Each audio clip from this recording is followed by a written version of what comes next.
What's so nice? We are doing escrow instructions, I believe, if that's what we, Yes, sir. if that's what we had announced. Okay, we're gonna get rolling, and basically we will finish this class today. We're gonna do probably a little less than 2 hours, but I think that'll give us plenty of time to kind of go through the program. First of all, there's a couple of different ways that generally escrow is going to prepare escrow instructions. Okay. Matter of fact, let's start over here a little bit. We've kind of gone through the progression in these classes of contracts. Hey, Johnny's here. Hello. Johnny, everybody, Johnny. Johnny, Michael, and Debbie. Let me have a few other folks. But welcome to our class. Okay, so the progression of the training that we've been doing is kind of leads us in this order. We've done listing agreements, we've done contracts, we've done listing presentations, we've gone through this. Last week we did offer negotiations, so let's pretend we negotiated an offer successfully, and now we're getting to the next step in the process, which would be opening an escrow. This is a set of old escrow instructions. Escrow instructions, you'll find as you get more experience in this business, tend to look very, very similar. In fact, I just wanted to skim through these to make sure this is the copy that I thought I had, and it is. So basically, you're going to find two different types of escrow instructions. They basically achieve the exact same thing, but you'll find some escrow companies that use basically the residential purchase agreement, which, because by the way, the name of our contract today is Residential Purchase Agreement and Joint Escrow Instructions. Okay? It hasn't always been that way. It never used to be Residential Purchase Agreement and Joint Escrow Instructions. It was just, actually what it used to say is Residential Purchase Agreement and Receipt for Deposit, which was basically literally a receipt for the earnest money deposit that you were getting. But at any rate, the whole concept of changing the title of the contract was to memorialize in the contract what the escrow instructions are. Keeping in mind, the escrow instructions are just that. They are instructions to the escrow company, and they are to instruct the escrow, neutral, third party, buyer, seller, escrow in between them, neutral. I receive money from one party, I hold it in trust. I receive documents, maybe money, but normally it's documents from the other party, in this case would be the seller, hold them in trust. What do you normally receive from the buyer? Money. Okay? Buyer gives you a deposit, gives you thousands of dollars. Maybe it's a cash deal, they give you hundreds of thousands of dollars. Or there's a down payment of 20% and then the loan comes in. All of that money is held in a trust for hopefully the successful purchase of the property. What does the seller normally give you? Most of the time they're not giving you money. They're giving you documents. Okay, the most important document that the escrow holds in trust is the grant deed. Okay? When you get a set of escrow instructions, one of the items in those escrow instructions for the seller to execute is a grant deed. If you've never sold a piece of property before, and whether you're an agent or whether you're a seller for that matter, can that be a little concerning? Well, wait a minute. We signed the contract yesterday. I'm now opening escrow today. My agent is asking me to sign my escrow instructions. Escrow instructions, to oversimplify them, escrow instructions are basically just a mirror image of the terms and conditions in the contract. Okay? When are we going to close escrow? What's the purchase price? Are there any inspection periods? Is someone buying a home warranty? Whatever it happens to be. It's just a mirror image of what's going on within the contract. But in addition to that package, what does the seller get to sign? And maybe we're 30, 60, 90 days away from close of escrow. The seller is asked to sign a grant deed. What does the grant deed say? And they do, by the way, they do it in front of a notary, which may be you, maybe one of the agents. It says, I, Mr. and Mrs. Seller, hereby grant my property to Mr. and Mrs. Buyer, signed, notarized, done. Can that be a little scary? Wait a minute, we haven't closed escrow yet. You just asked me today to sign my property over to these people. Are there thousands or tens of thousands or hundreds of thousands of grant deeds that have been signed by sellers, signing their property over to buyers, and those escrows fell out? Absolutely. Let's get back to escrow's role. Escrow takes that document from the seller and does what? Holds it in trust. Holds it in trust until such time as the terms and conditions of the escrow instructions have been met. All of them have been met. The loan is now ready to fund. It's ready to close. Now I've got all the buyer's money over here. I have the seller's documents, and in this particular case, a grant deed. Okay? And what do? We kind of exchange things, right? You know, hey, in exchange for this money, which some of or all of is going to go over to the seller, I'm going to give you a piece of paper. And that piece of paper says, you know, in the home in the form of a grant deed. Which is also interesting, because does the buyer immediately get that piece of paper? No. There's a lot of trust going on with this thing. Buyer doesn't actually get that piece of paper right away. When do they get that piece of paper that says they own the house? So 3, 4, 5 weeks later. And it doesn't come from the agents, and it doesn't come from escrow. It comes from county recorder's office. After that deed is recorded, the county recorder sits back and says, who do I send this deed, recorded deed to? Ah, Mr. and Mrs. Portugal. They just bought the house. Let's mail it over to this address. So you bought the house 4 or 5 weeks ago, and now you open up your mail one day. Ah, got this piece of paper. It says I own the house. Pretty important piece of paper. So at any rate, part of escrow's job, again, independent, third party, neutral, hold money and documents in trust for the buyer, hold in some cases money and documents in trust for the seller, but just to boil it down and more simply, let's get the buyer's money, let's get the seller's grant deed, let's satisfy the terms and conditions of the escrow instructions. When all of those terms and conditions have been satisfied, now we close escrow, money gets shifted to where the appropriate people, and title gets delivered. Okay. So, at any rate, a couple different ways to do escrow instructions. These are an old set of escrow instructions, but it doesn't matter. They're all basically the same. Some escrow companies use the RPA, Residential Purchase Agreement, and we're going to look at an example. This is not that example, but some of them use the actual RPA, and they just put a cover letter on top of it. And the cover letter says, we are the escrow holder, and please refer to the Residential Purchase Agreement for terms and conditions of the escrow, and we will act accordingly based upon the terms and conditions of the escrow, or excuse me, of the contract. Okay? Other escrow companies, like this first set of escrow instructions that we're going to look at, to be honest with you, they don't trust us as professional real estate practitioners to fill out a contract that's worth a darn. And because they've seen so many contracts that are poorly written, illegible, terms are undefined, escrow has said, we can't trust you guys to do escrow instructions. You can't even write the contract. And what is important, extremely important for an escrow company, is to have extreme clarity on what the terms and conditions are. Because who are they? In many ways, they're almost like the judge or the arbitrator. In theory, though, there should be nothing to judge and nothing to arbitrate. It just should be a set of facts. But if we as agents, which happens far too often, I would suggest it happens more often than not, we write contracts that are not clear. Then you give that contract to the escrow, and that's when we get to discover on day 2 or day 3 of our escrow that, ooh, we've made a mistake. I thought this was the term, you thought this was the term, and that's when you get that call from escrow that says, who's paying for the termite? Because I need to know, because it's part of the escrow instructions. Who's paying for the home warranty? What did you mean in paragraph 2.3.6.7, or whatever it happens to be? Because I, as the escrow officer, don't understand what buyer and seller have agreed to. Or more, what they're really saying is, I don't understand what you two agents tried to accomplish here, because it's not clear. So you run into some problems. So with that in mind, what a lot of escrow companies do, still to this day, is they basically redraft the contract. They take the pertinent points out of the contract, and they draft them. So rule number 1 of this class, we're already 10 minutes into it, and I can't believe I haven't said this already.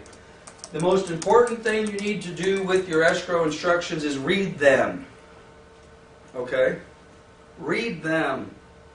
Make sure that what your escrow instructions say is what your contract says, especially if you're dealing with an escrow company that basically types them over again. And you're going to see what I'm talking about. So let's take a look at this set. I'm just going to kind of go through line by line. You always get this Privacy Act basically talks about, by the way, there's a lot of boilerplate language. It doesn't matter what escrow company you get here. Talking about privacy. Escrow is basically letting all the parties know that they're going to get in touch with some sensitive information. They're going to have social security numbers, they're going to have all sorts of sensitive stuff. So they're just telling everybody on record that, hey, we are subject to the Privacy Act. We can't just start giving your information out willy-nilly. We can't sell your information to a company for a moving company or storage company. We certainly can't steal your identity because we have a lot of information that they could steal their identity. So there's all sorts of things in here. It tells them about what they collect. We collect public, personal information about you from the following sources. Okay, they're going to get stuff. Information from you in letters, other communications, escrow instructions, statement of identity. We're going to talk about that. Statement of identity is also normally referred to as statement of information. On a statement of information, which by the way is a one-page form, every single escrow that you will ever do in your life, the buyer and the seller will fill out a statement of information. And it is exactly what it says. Give us information. Who are you? Where do you live? Where have you lived for the last 10 years? Give me the addresses. Give me the dates. When did you move in? When did you move out? Where do you work? Give me the addresses. How long have you worked there? Are you married? If not, fine. If so, to who? Give us information. Are you divorced? If so, when? Where? Yes, I'm divorced 5 years ago, Dallas, Texas. Okay? They want to know a lot of personal information. You will have buyers. Anybody in the room had problems with buyers or sellers? I don't want to fill this out. Okay, you will. You will have buyers or sellers. I'm not giving you this information. Well, guess what? You better give them the information. And by the way, escrow really doesn't want this. Escrow kind of fits hand in glove with the title companies. Escrow and title work very, very closely. One of the reasons that you have the collection of this type of information is, and this is not just buyer, this is buyer and seller provide this information. Okay? If something pops up on a title report, preliminary title report, or if something pops up in relation to the buyer's ability to pay child support liens, stuff like that, it's like, hey, Mr. and Mrs. Buyer, Mr. Buyer, you have a child support lien in Inyo County dating back to this particular date and time. It appears as though you owe your spouse, Mrs. Jones, X amount of bucks. Well, in part, what they want to do when that stuff pops up, they want to go back to that statement of information. And they want to see, is there an ex Mrs. Jones? Did you live up in Bakersfield? Do you even have any kids? I mean, does this sort of stuff make sense? Okay? And of course, they're just trying to do a preliminary. If something pops up, let's take a quick look at the statement of information to see, is it even possible that this person could have a child support lien? He's never been married, he's single, and he's only 20 years old, and according to the information, the child support lien has been going on for 12 years. Okay, well, that doesn't make sense. Okay? The guys, what do you have, the kid when he was 8 years old? So, at any rate, but they gather a lot of different information. We'll talk a little bit more about the statement of information later. Also, we get information from third parties, including real estate agents, brokers, mortgage companies, lenders, title companies, contractors, bookkeepers. A lot of information. Homeowners Association. Homeowners Association may send information in on the seller. Insurance agent. Has there been any liens, any claims made against the property in the last few years? What were they for? Why? So all sorts of stuff comes in. Is it possible that an escrow company can get information on tax liens that an individual owes? Again, I already mentioned child support liens. Yeah. I've had sellers that are flabbergasted. We're trying to sell a house, and then they get a phone call from me that says, hey, guess what? Our escrow is going to be delayed because you have a child support lien. What's that got to do with me selling my house? Well, according to the governing bodies, it has a lot to do with you selling your house. And it's not just a matter of, are you going to get proceeds and they want to attach them. It's a matter of, you can't close escrow until that lien is dealt with. And guess who has to bless the closing of that escrow? The district attorney in the county, wherever the child support lien is in place. Okay? Doesn't matter. Let's suppose the child support lien is for $5,000 and the seller's selling the house and getting no money. It's a short sale. There's no money coming out to the seller. Or let's pretend that the seller's getting $300,000. Okay? Doesn't matter. You take your pick. Child support liens for $5,000. You cannot close that escrow until the DA in that county says you can close it. And are we going to release the lien and let the escrow close, or are they going to demand money? Wait a minute, there is no money. It's a short sale. Okay, fine. They probably aren't going to demand money, but they still have to release the property to close escrow. There's $300,000 in there. So the seller says, it's okay, just pay the $5,000 off. I don't care. Well, guess what? That's fine, but it's just like any other demand. Now you've got to go to the agency and say, is it really $5,000 or is it now $5,272.52? So all of these things are in place. So tax liens, IRS liens, all of this. So anyway, information comes from a lot of places. Categories of parties to whom escrow holder will disclose. We may disclose non-public personal information about you to the following types of parties. Okay? Your lender, title insurance company, mortgage company, lenders, insurance agents, and companies associated with your escrow transaction. Well, I don't want that information out. It's going to be kind of tough. Title company needs to know. If you're not going to share their information with the title company, we can't close. Your lender needs to know.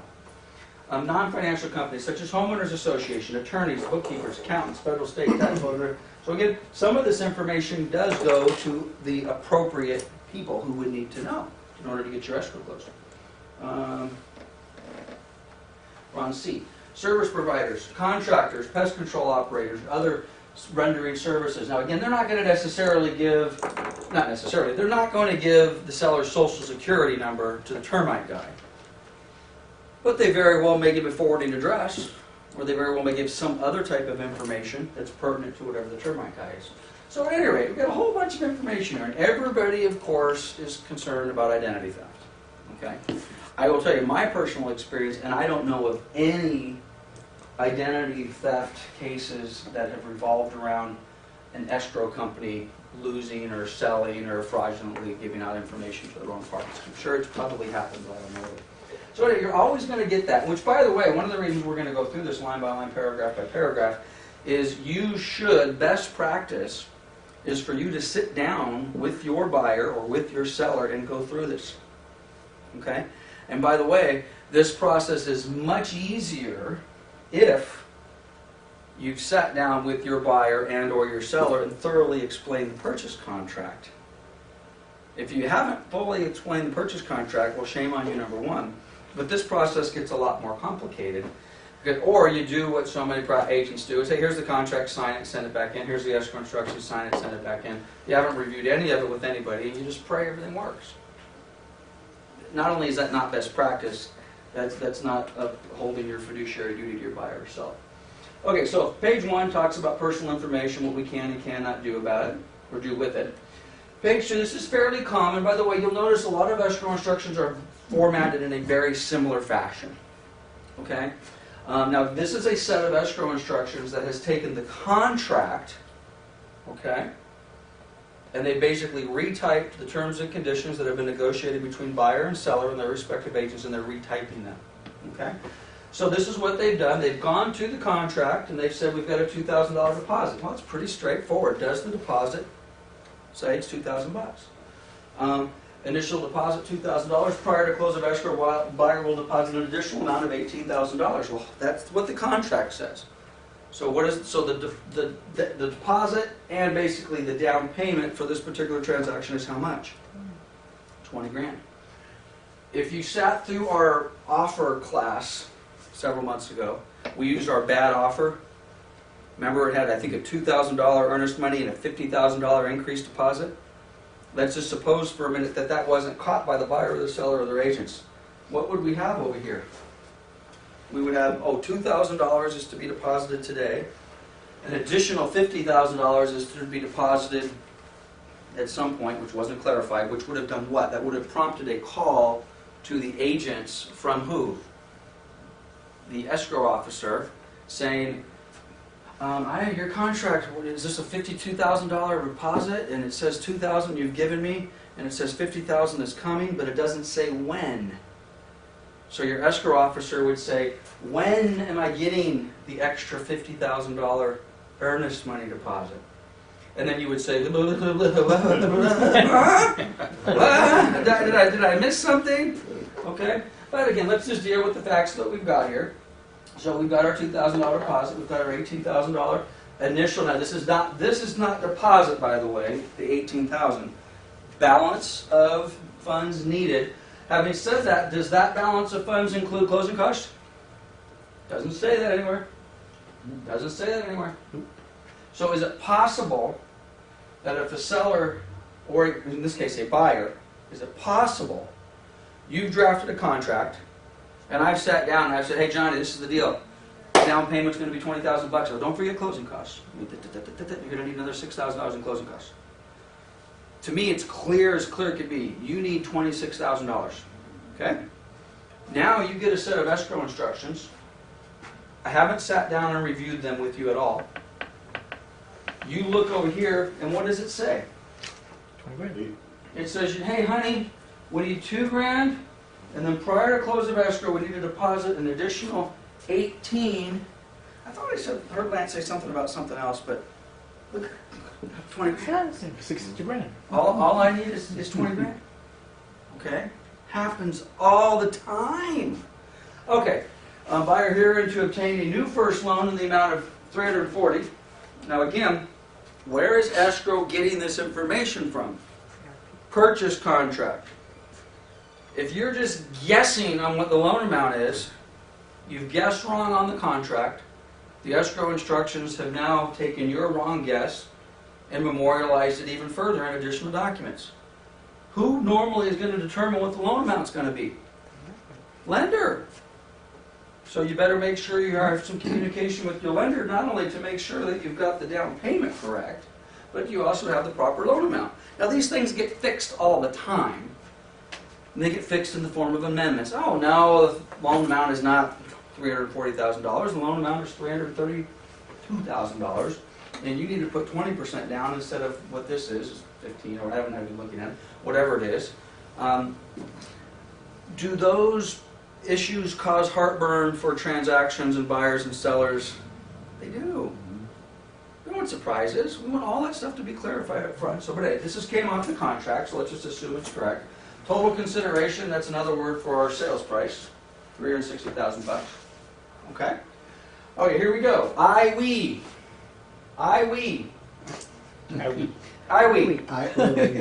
will deliver to you any instruments which this escrow requires.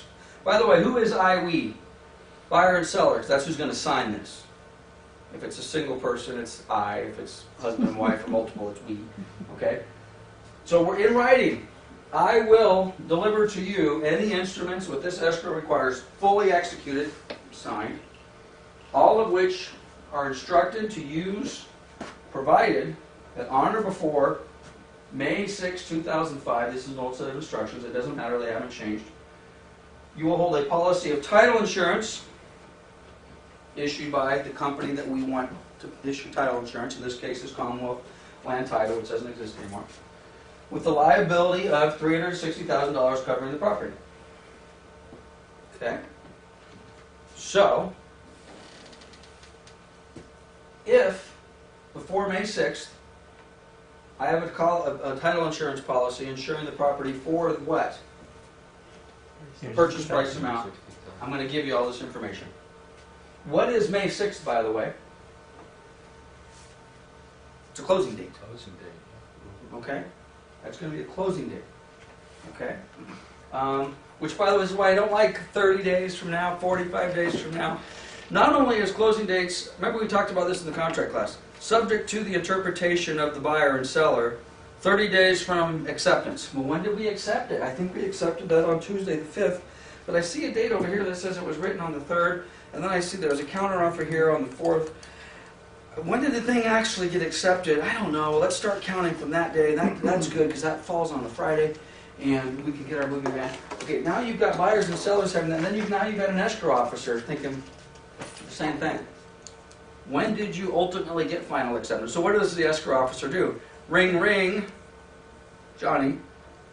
When were you guys thinking about closing this? It says 30 days. If I count that out exactly, it's Monday, April, whatever. Is that what you wanted to do? Oh no, that's a Monday. We were expecting on closing the prior Friday. Okay. Well, is that what the seller was thinking as well? Is that what everybody was? That's why I don't like writing, those dates. Give me a date. So anyway, so here's our date. Legal description is attached. Exhibit A. What are we legally describing? Describing the property. Okay. We're describing the property. So here we are. Legal description attached. That and this Exhibit A is normally the legal, the meets and bounds description. Lot 6, tract 272, book number 25, as recorded in the Riverside County Recorder's Office on April 10th of 1945, yada, yada, yada. Okay, that's the type of stuff. Or if you're a really goofy one, the one for real estate licensing school, the northeast corner of Mr. Jones's oak tree to 200 paces left to the big boulder with the cross on top of it, that sort of stuff. Okay, and you see those every now and then. Okay, so this is what we're going to get now, better known as 15960 Nina Avenue in Moreno Valley. Title policy shall be vested in Humberto Pineda. Who is that? Buyer or seller? Buyer. Buyer. That is the buyer. Title policy. Who do we need to ensure that the property is has clean title? The buyer. Okay. So it's going to be invested in the buyer's name or multiple buyers' names. Okay, free from encumbrances. So in other words, we're going to give Mr. Pineda a title insurance policy that says the property is free from encumbrances, meaning what? The seller's baggage, seller's loans, a lien from his brother, a mechanic's lien because he didn't pay off the guy who did the back room addition, all that sort of stuff. Free from encumbrances, except there are going to be some encumbrances. And what are they going to be? General and special taxes.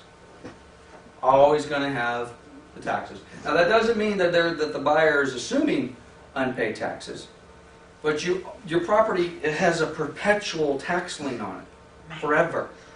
Okay?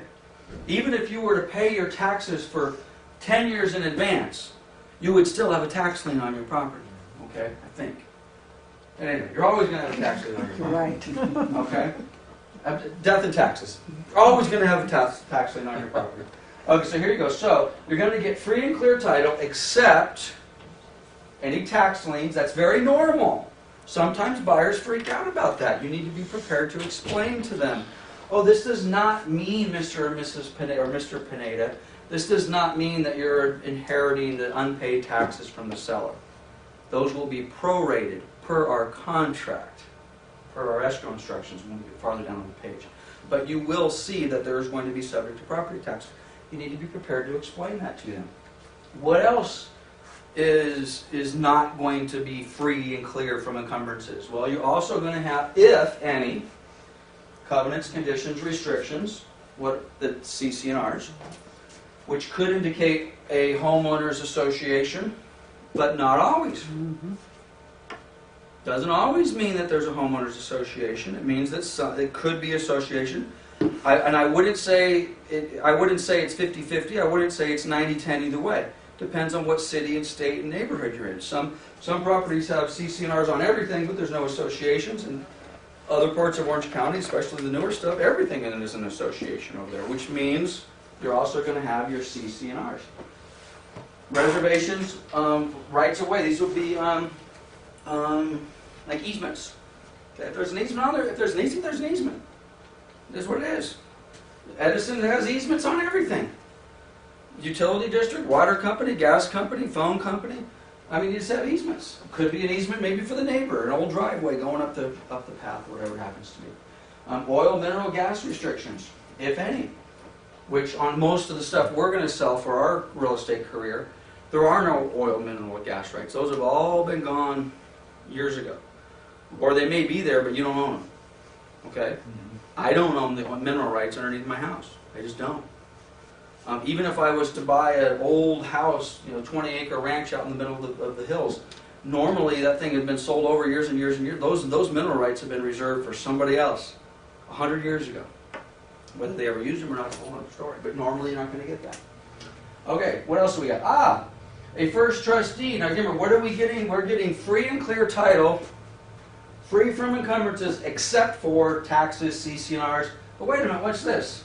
We're going to get a deed of trust securing $340,000. What is that? That is Mr. Pineda's new loan. Okay? So those numbers should jive. If it says up here he's getting a loan for $340,000, it should say down here that he's getting a loan for $340,000. Those go together. Okay? And his title insurance is going to accept that, because at close of escrow, what are they going to do? They're going to record a deed of trust that says this guy borrowed $340,000 from ABC Mortgage Company, right? Okay, so now we get into instructions. And by the way, so far, everything we've talked about has been pulled off of the contract. What if Mr. Pineda's name is spelled wrong? He's not Umberto, he's Roberto. He's not Umberto Pineda, he's Roberto Pineda Jr. He's not Roberto Pineda, he's Roberto Salcido Pena. Or S. Pena. Do those things make differences? Yes. Do they cause you problems? Can they be fixed? Yes. Do they cause problems later? Yes. So make sure you get it straight. Okay, so here's our escrow instructions. Finance, this escrow. Now again, this also is dependent upon what your purchase contract says. Is your purchase contract subject to the buyer obtaining financing, qualifying and getting a loan? If it is, then you need to have this language in here. This escrow is subject and contingent upon buyer and property qualifying for and buyer obtaining new conventional first trust deed loan as evidenced by the following described trust deed. And here's a description of what they're looking for. Blue Point Financial, yada, yada, yada, $340,000. Now, what if you thought, let's say you're the listing agent, and what you told the seller was that it was not contingent upon financing? Is this inconsistent? It's inconsistent, because this says it's contingent upon financing. In other words, if Mr. Pineda cannot get a loan, Mr. Pineda walks away from the deal, gets his $2,000 back, and says, thank you very much. If your understanding is different, then you better clarify. Why do the escrow instructions say it's contingent upon him getting a loan? I thought our contract and all of my discussions were that it wasn't contingent upon that. What did I miss? Why is my... Or maybe escrow misread it, which happens all the time. It's another reason why you have to read these things. Escrows, they're fallible just like we are. They made a mistake. Okay, they got the wrong language in here. Okay, so this is telling escrow. Now again, remember, these are instructions to be signed by seller and by buyer, instructing escrow on what to do. So one of escrow's instructions currently is this guy has to be able to obtain a loan from Blue Point. If he can't get a loan from Blue Point, escrow cannot unilaterally just go to the buyer and say, can you come up with cash?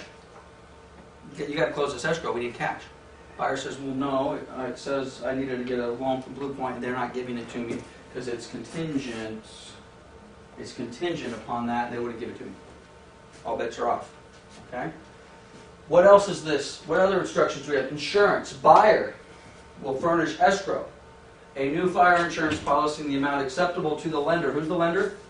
Blue Point. Blue Point. Escrow holder is authorized to pay the first year's premium for same unless a paid receipt is deposited in escrow. So what is escrow instructed to do? I have to get an insurance policy from the buyer, naming Blue Point, in an amount acceptable to Blue Point. If I don't get it, I can't close. And if I do get it, I either have to have a receipt that says you've paid for it, or I need money. Escrow holder is authorized to pay first year's premium. We only have $20,000 in there. That's for down payment. Where is escrow going to get the money to pay for the first year of insurance premium? Where's it coming from? Closing costs? Closing costs to be paid by who? The buyer. Well, it could be by, we don't know yet because we haven't gotten that far, but they got to be paid by somebody.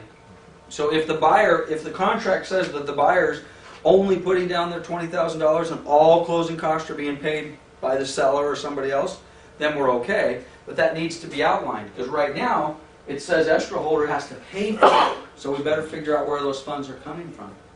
And maybe we'll find out in a minute, maybe we won't. Okay, so they got to get an insurance. Closing costs. Regardless of any printed matter to the contrary herein. So in other words, if I make a mistake somewhere else, doesn't matter. What it says in this paragraph rules. In addition to the seller paying their customary closing costs, I love that. What's that? What is the customary closing costs? It's what's customary. Well, what's customary? I don't know, Northern California, this is customary. Southern California, that's customary. My seller's from out of state. What's customary in the state he's coming from may not be customary to where we're at. I don't know. That's ambiguous. Yeah, you think? Let's leave that aside for a minute. In addition to the seller paying their customary closing costs, seller agrees to pay a portion of the buyer's recurring and non-recurring closing costs. Let's stop right there. What is a recurring closing cost? Taxes, Taxes, insurance. insurance. Look at you, new kid in the class, busting out the answers. That's close enough. Taxes, insurance, maybe a homeowners association dues. Recurring, just think of what does the word mean? It's going to reoccur month after month, year after year. Okay. So what we have here is escrow, and again, this language should be coming from the purchase contract. So the escrow says, based upon their interpretation of the contract, that the seller agrees to pay, it doesn't say all, it says a portion, of the buyer's recurring, taxes, insurance, HOA, whatever it happens to be, and non-recurring closing costs. What is a non-recurring closing cost? It only happens once, it occurs once, and then it stops. So that would be things like Recording fees. Title policy. Escrow fee. Okay. Anything that the buyer only has to pay for one time is a non-recurring closing cost. So, the seller's agreed to pay $4,000, is not agreed to pay $4,000. Seller has agreed to pay an amount not to exceed. You see how that's in bold capital letters? Does that mean that the seller could possibly pay less than $4,000? Yeah. Could that be a problem later on? It could be if everyone's not understanding what that means. So, in this case, the seller's not to exceed $4,000. Cost to the buyer for recurring or non-recurring closing costs, not to exceed $4,000. Said closing costs include, but are not limited to. I love this. I like to write that type of language in my contracts because I want to give everybody an understanding that it could include some things, but there could be other things. Recording fees, title insurance, you guys write ahead. Escrow fees, loan fees, yada, yada, yada. Credit report fee, appraisal fee. So it could include those things, but it also could include some other things because otherwise we'd have, we'd have 500-page escrow instructions. Okay, so we got the seller paying $4,000, up to $4,000 of the buyer's recurring, non-recurring closing costs. Seller initials, buyer's initials. Here we go to page 2. Additional instructions. Again, they're talking about more fees. At close of escrow holder is hereby instructed and directed to charge seller's account with buyer's recurring and non-recurring closing not to exceed $4,000 and is to charge buyer's account with all closing costs in excess of $4,000. A little bit repetitive, but they're just going on record saying, again, seller is going to get charged for up to $4,000. Anything above that, the buyer is going to get charged with. Now again, you've got to sit down with the buyer. Hey, remember that $20,000, the $2,000, and the $18,000? Remember we talked about $4,000 that the seller is going to pay? This tells you right now that there could be more. Have we talked to the lender?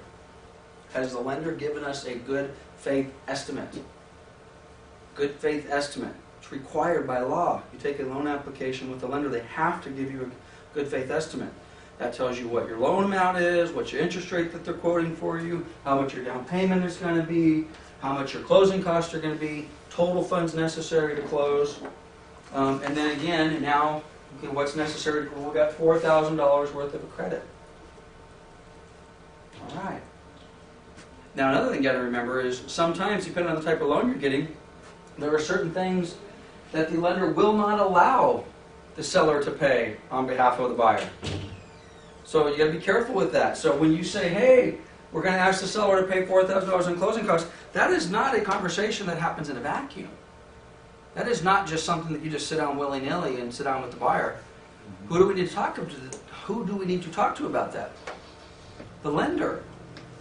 Hey, the seller, looks like we're going to ask the seller to pay $4,000 on this purchase. This is the type of loan they're doing. Does that help? Can we do that? Can you use that? Will that offset? And by the way, when I say does that help, who am I asking? Who should that help? There's only one person that this should be helping. The buyer. Is it beneficial for us to write this offer asking the seller to pay $4,000 of closing costs? And is it beneficial to my buyer? Because sometimes you'll get closing costs paid, and what do you have?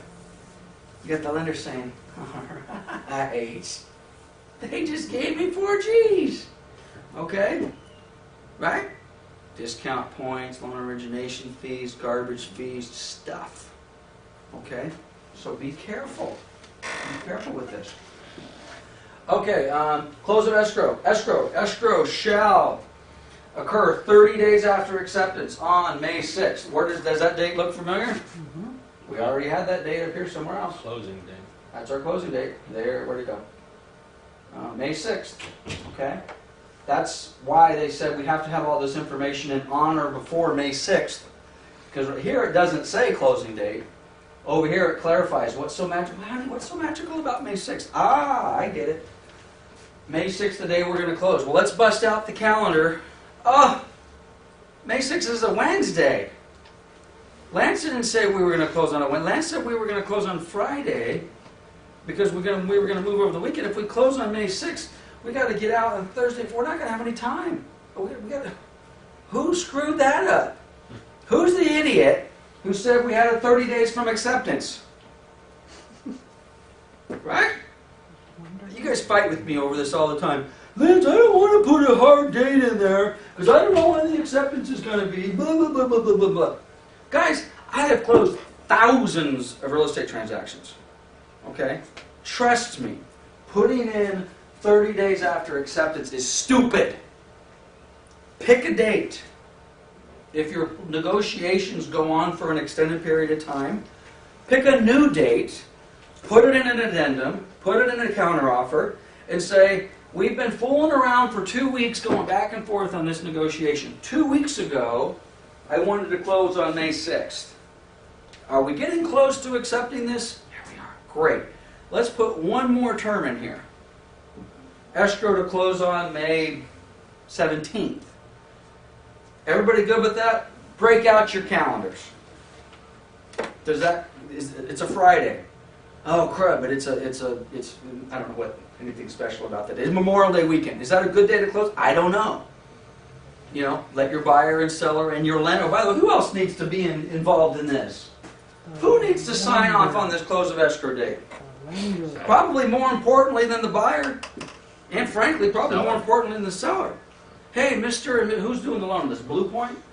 Mr. and Mrs. Blue Point Mortgage.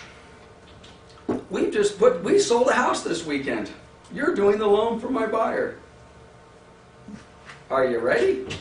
Well, yeah, no problem. Well, we've got a contract now that says we're going to close on May 6th. Oh, well, I really wish you would have told me because, you know, right now appraisals are backed up. I don't even think I can get the appraisal done that quickly, and then we need 2 weeks after that. Lance, the earliest we can close is probably going to be May 15th, and that's pushing it. I'll just keep that piece of information to myself. Because I don't want to tell anybody that I screwed up. Especially the buyer. And God forbid I told a listing agent, because he already thinks I'm an idiot. So you know what, let's do this. Maybe we can get that appraisal done sooner. And maybe you can process things a little sooner. And let's shoot for May 6th. Blue Point, can you try?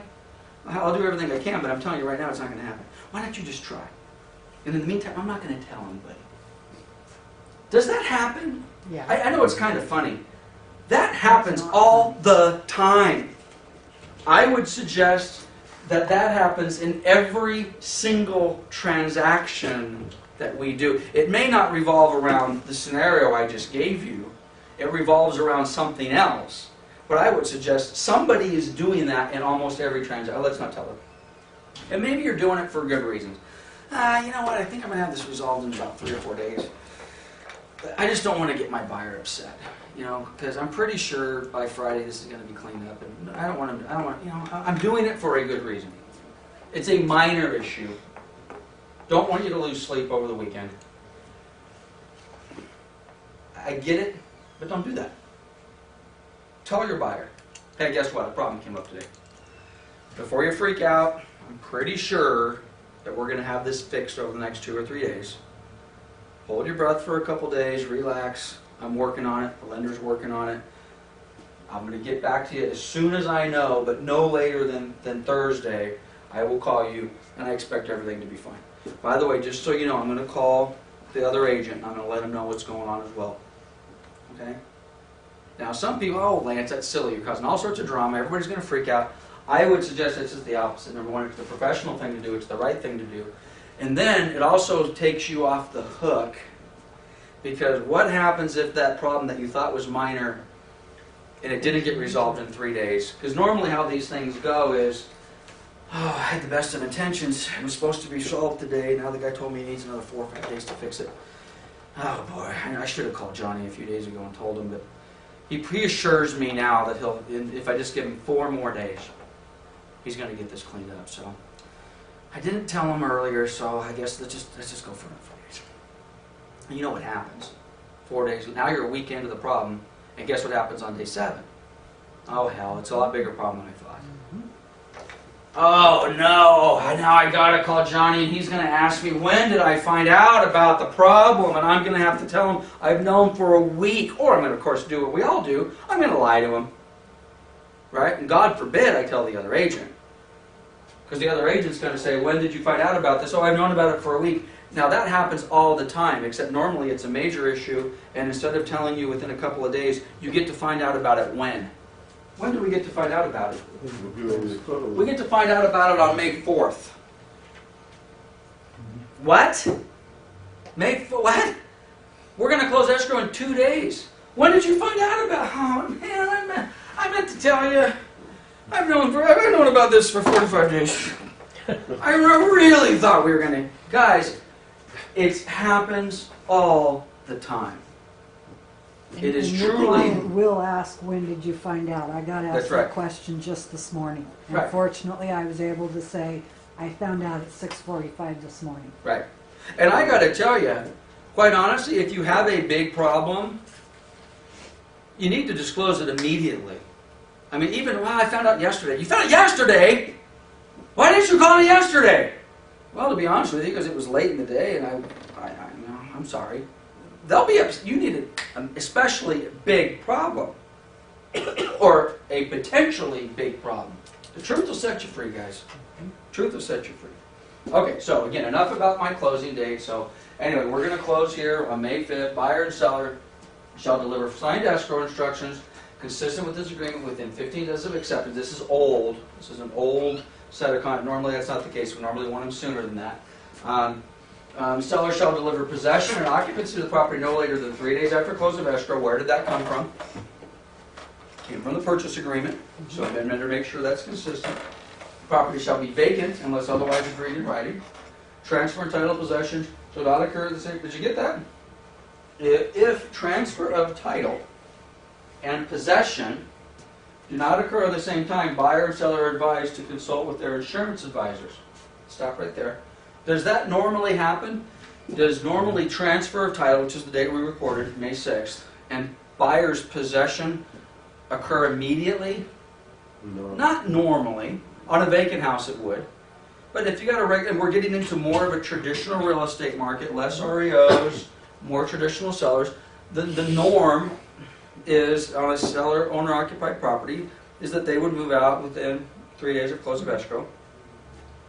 Is the buyer's insurance company okay with that?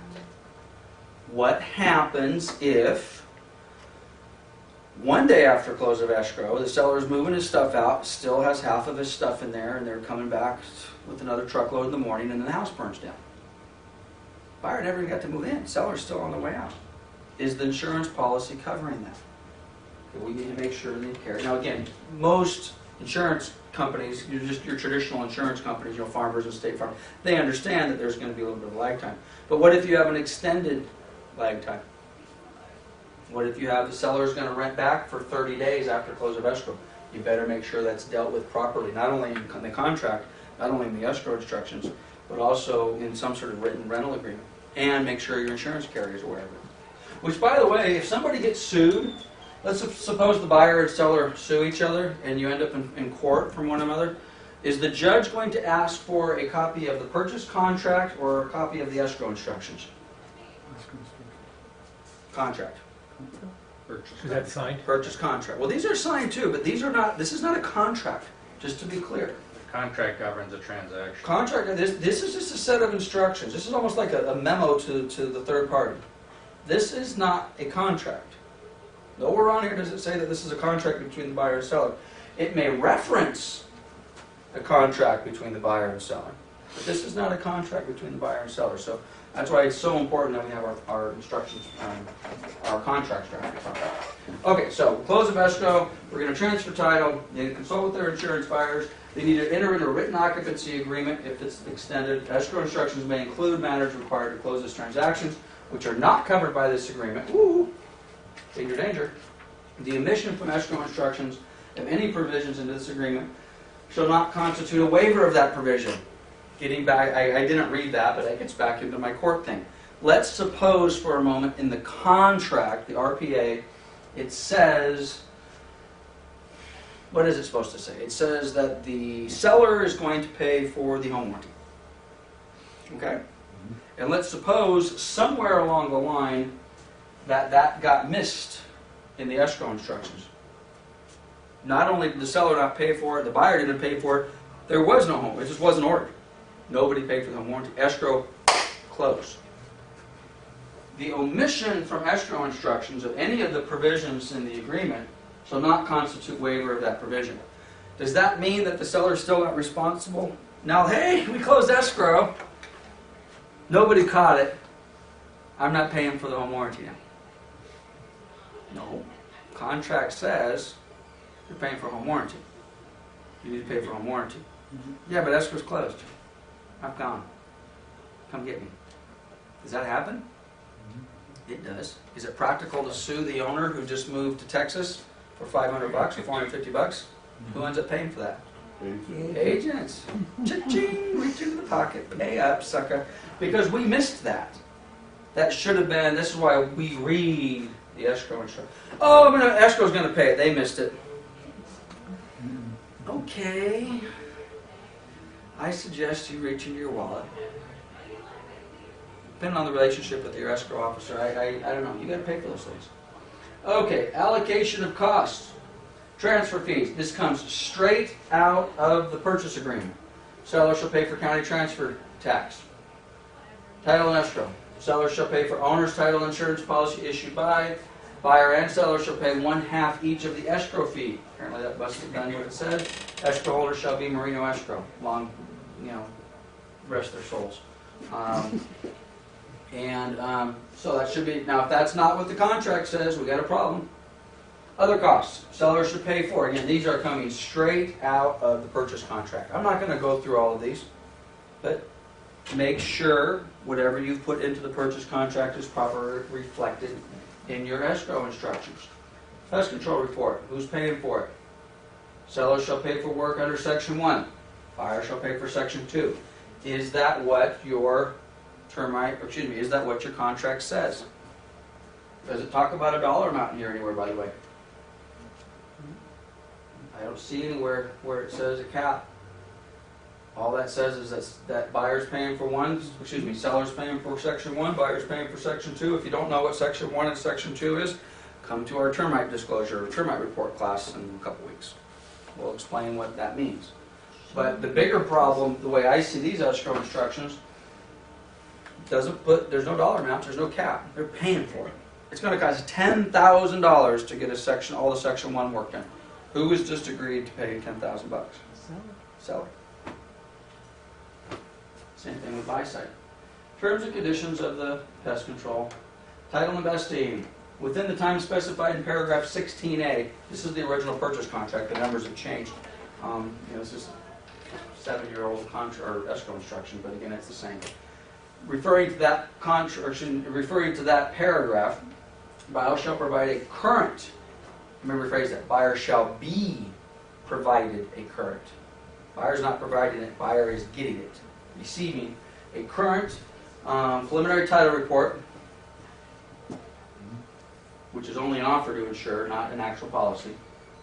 And they have an opportunity to review and approve that. Buyer shall, within the same time specified, original purchaser provide a written seller that items are reasonably disapproved. What that basically says is I get a prelim, and whatever time frame it says, normally in our contract says how many days do we have to give them a prelim? 7? 7 days.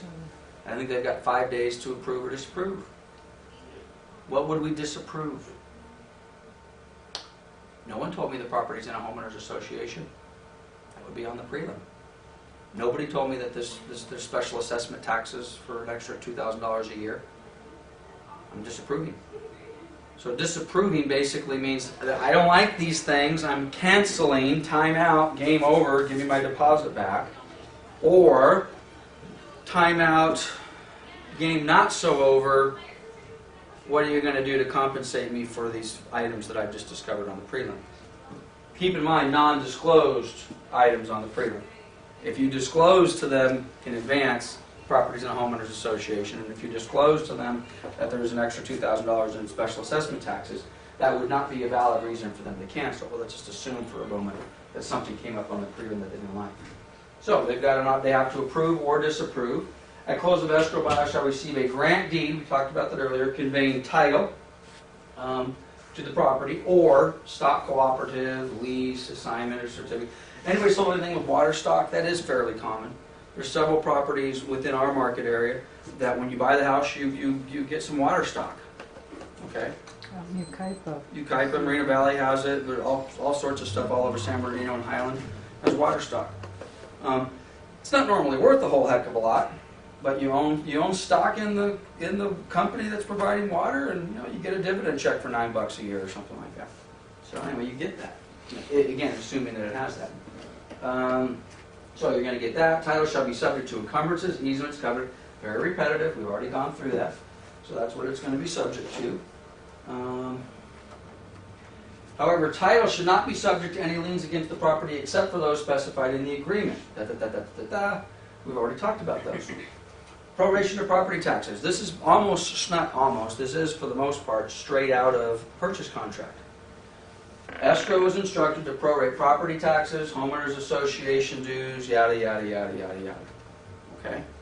That's exactly what it should say in the contract. If you're not doing that, you need to make sure you clarify what you're not going to prorate. The boilerplate language in the let me just give a silly one, but it's a simple one to understand.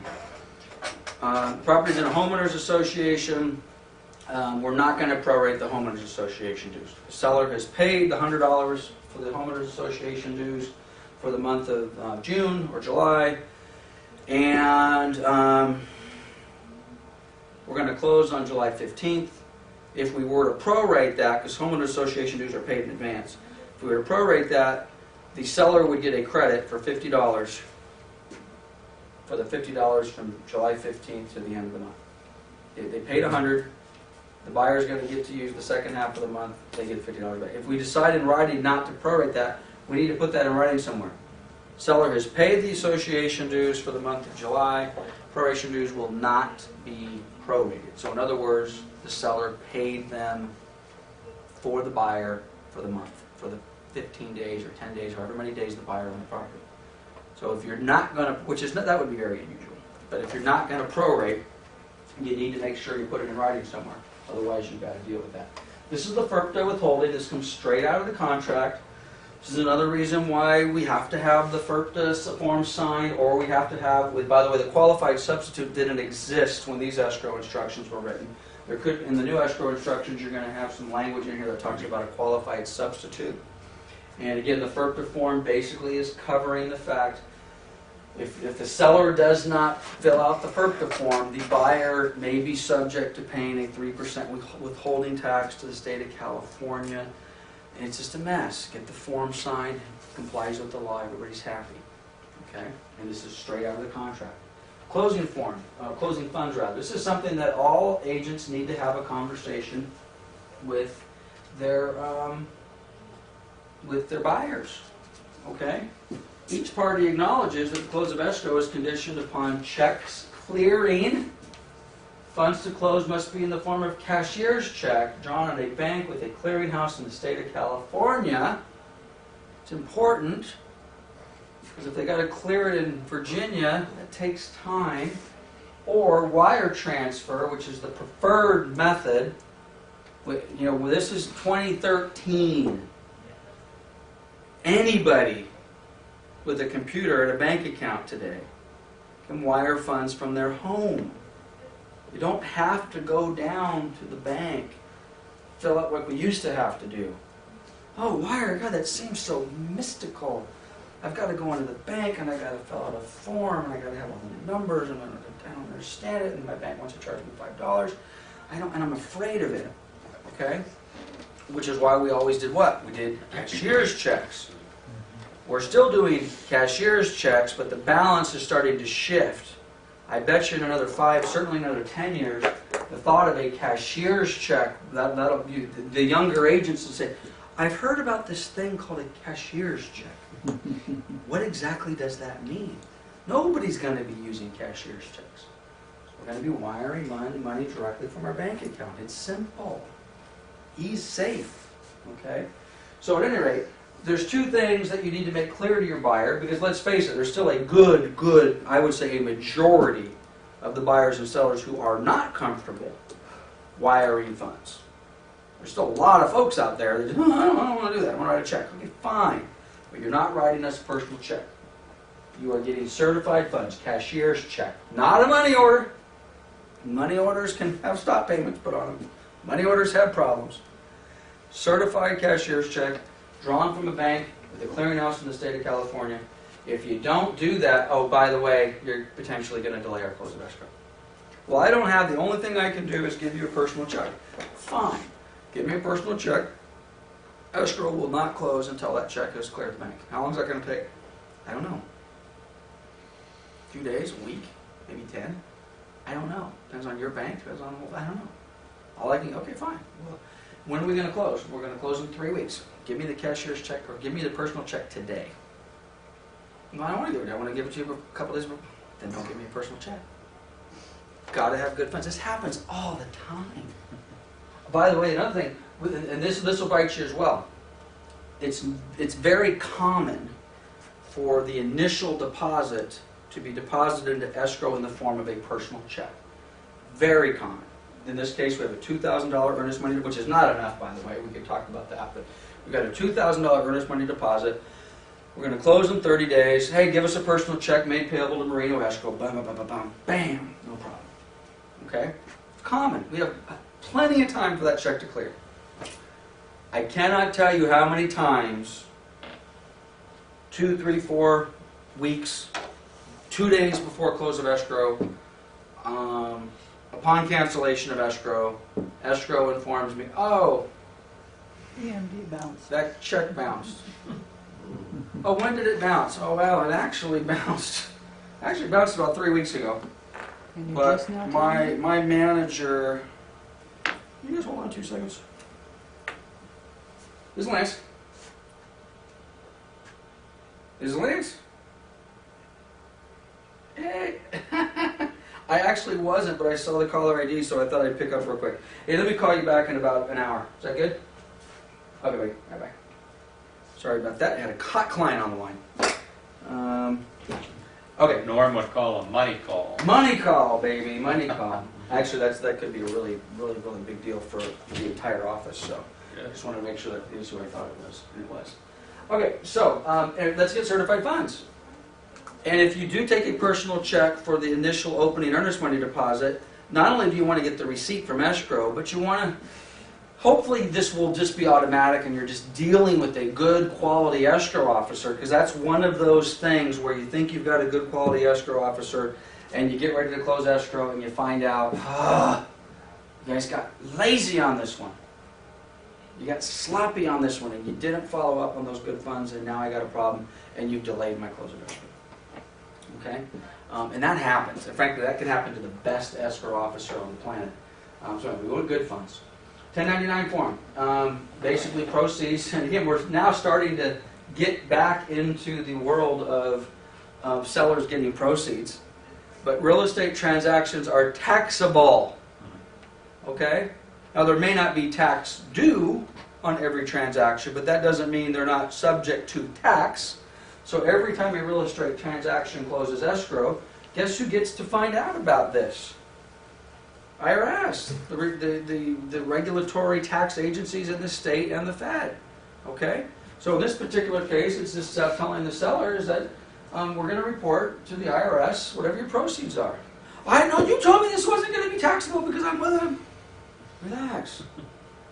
I didn't say you'd have to pay tax, but we still report it. It goes onto the spreadsheet, and then they push the button and they say, oh, you don't owe anything. Or they push the button and they say, oh, you do owe something. So everything we do is taxable. You cannot hide a real estate transaction from the government. You cannot do it. Not going to happen. Especially if you're recording deeds. Because even if you don't use an escrow company, well, you're going to record a deed. The deed's going to have information on it. They're going to get that information. Okay, in the event either party requests cancellation of this escrow, by the way, this is all caps. Did you notice that?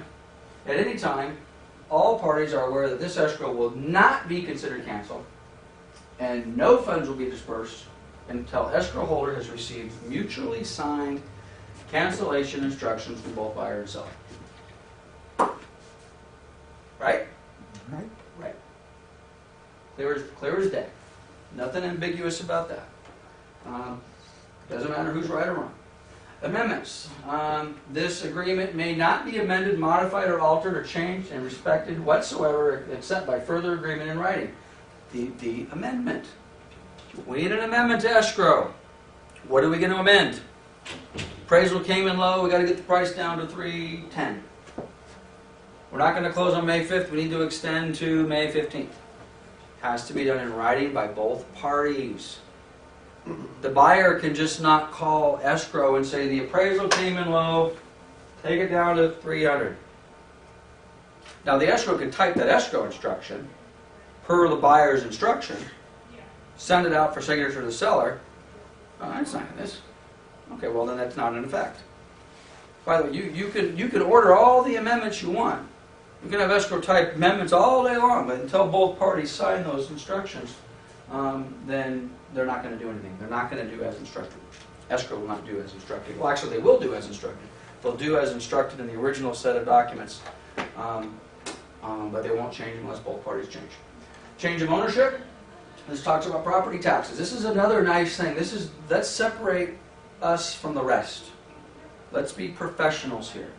This gives us an opportunity to meet for a second or third or 10th time with our buyer and seller and explain to them exactly what they're doing. And in this particular case, this gives us an opportunity to explain to my buyer that, remember when we sat down and we started looking at the property and I put that property profile in front of you? And remember you pointed out the property taxes and you said, oh, look at that, honey, the property taxes are only $1,500 a year. And you remember I said, no, wait a minute. That's what the property taxes are for the current owner.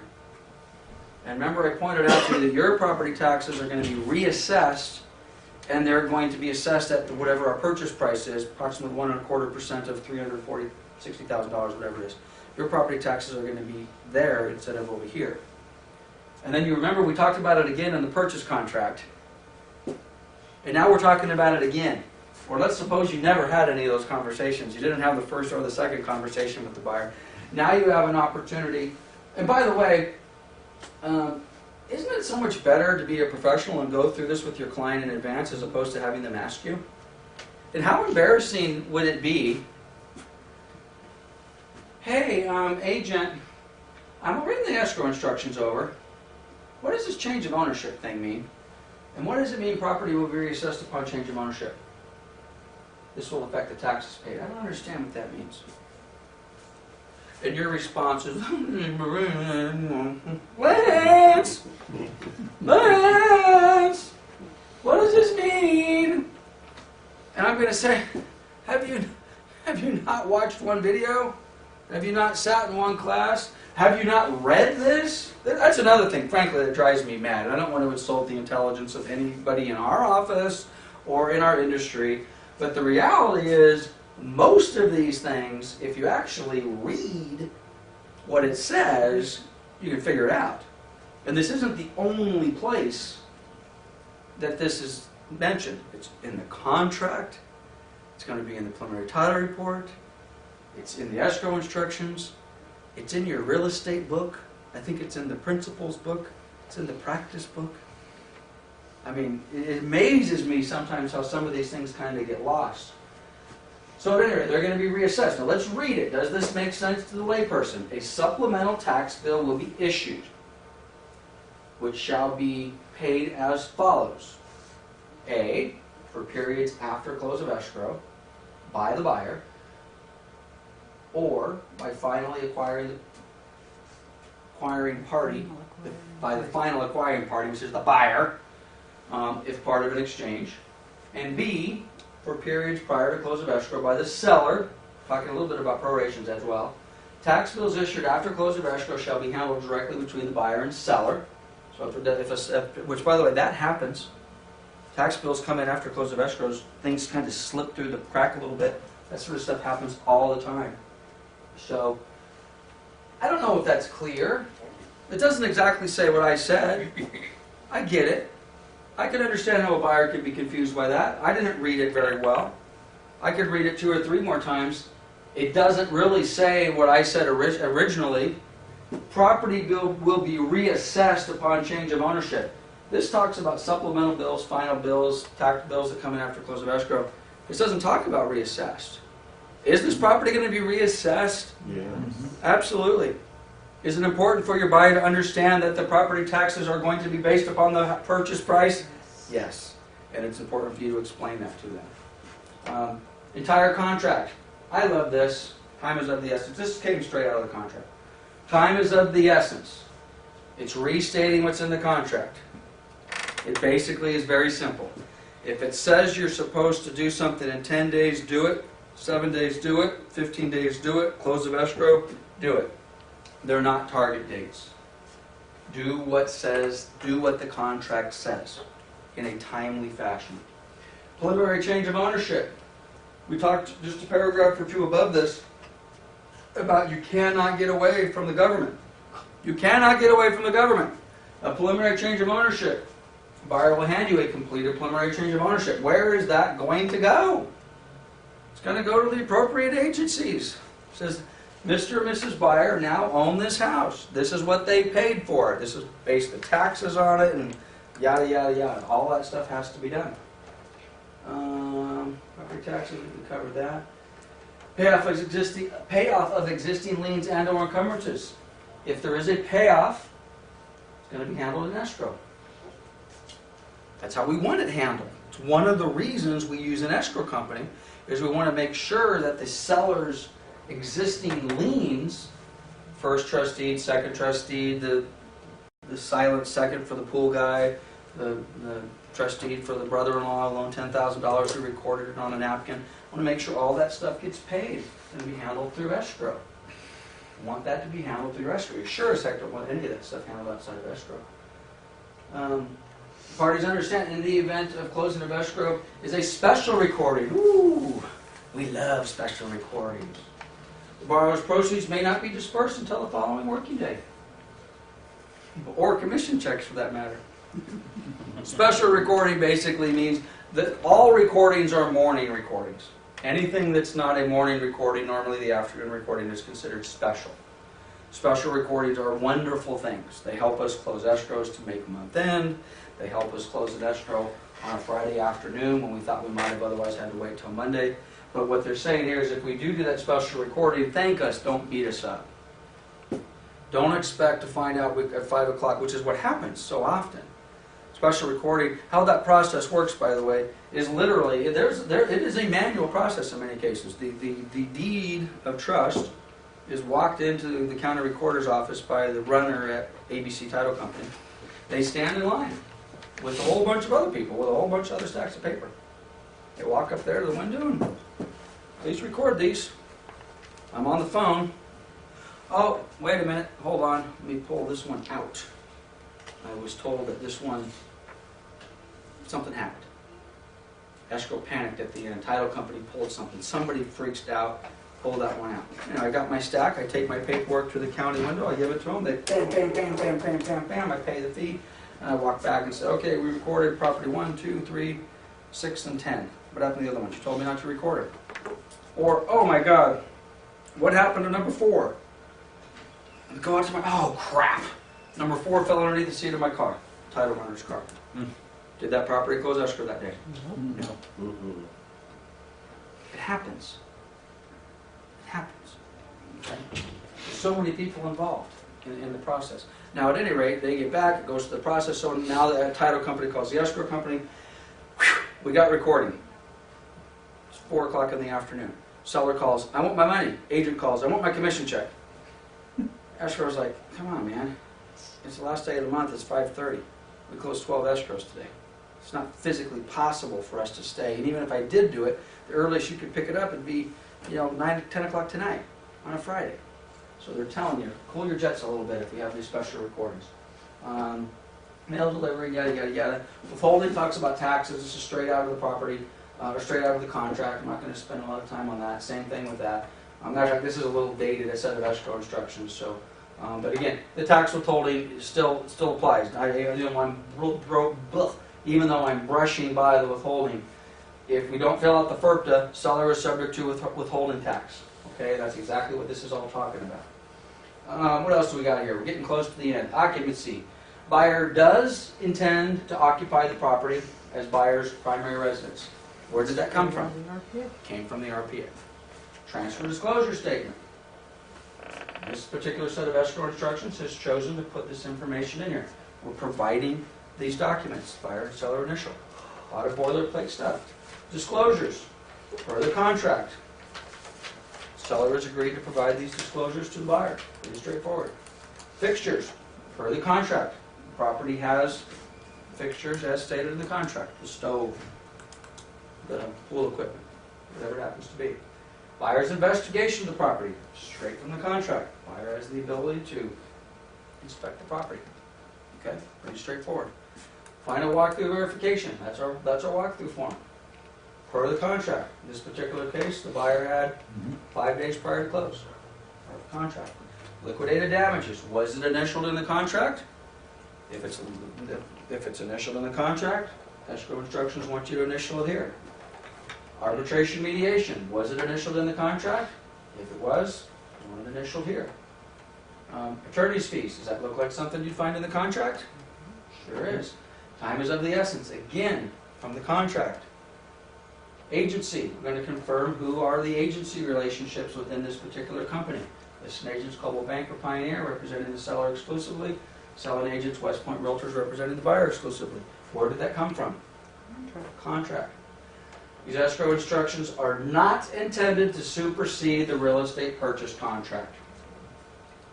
Ta-da! If we end up in court, what goes in front of the judge? Contract. Contract. All right. So here we go. General provisions. I'm not going to go through any of these. This particular set of escrow instructions, I think, has 2 or 3 pages of general provisions.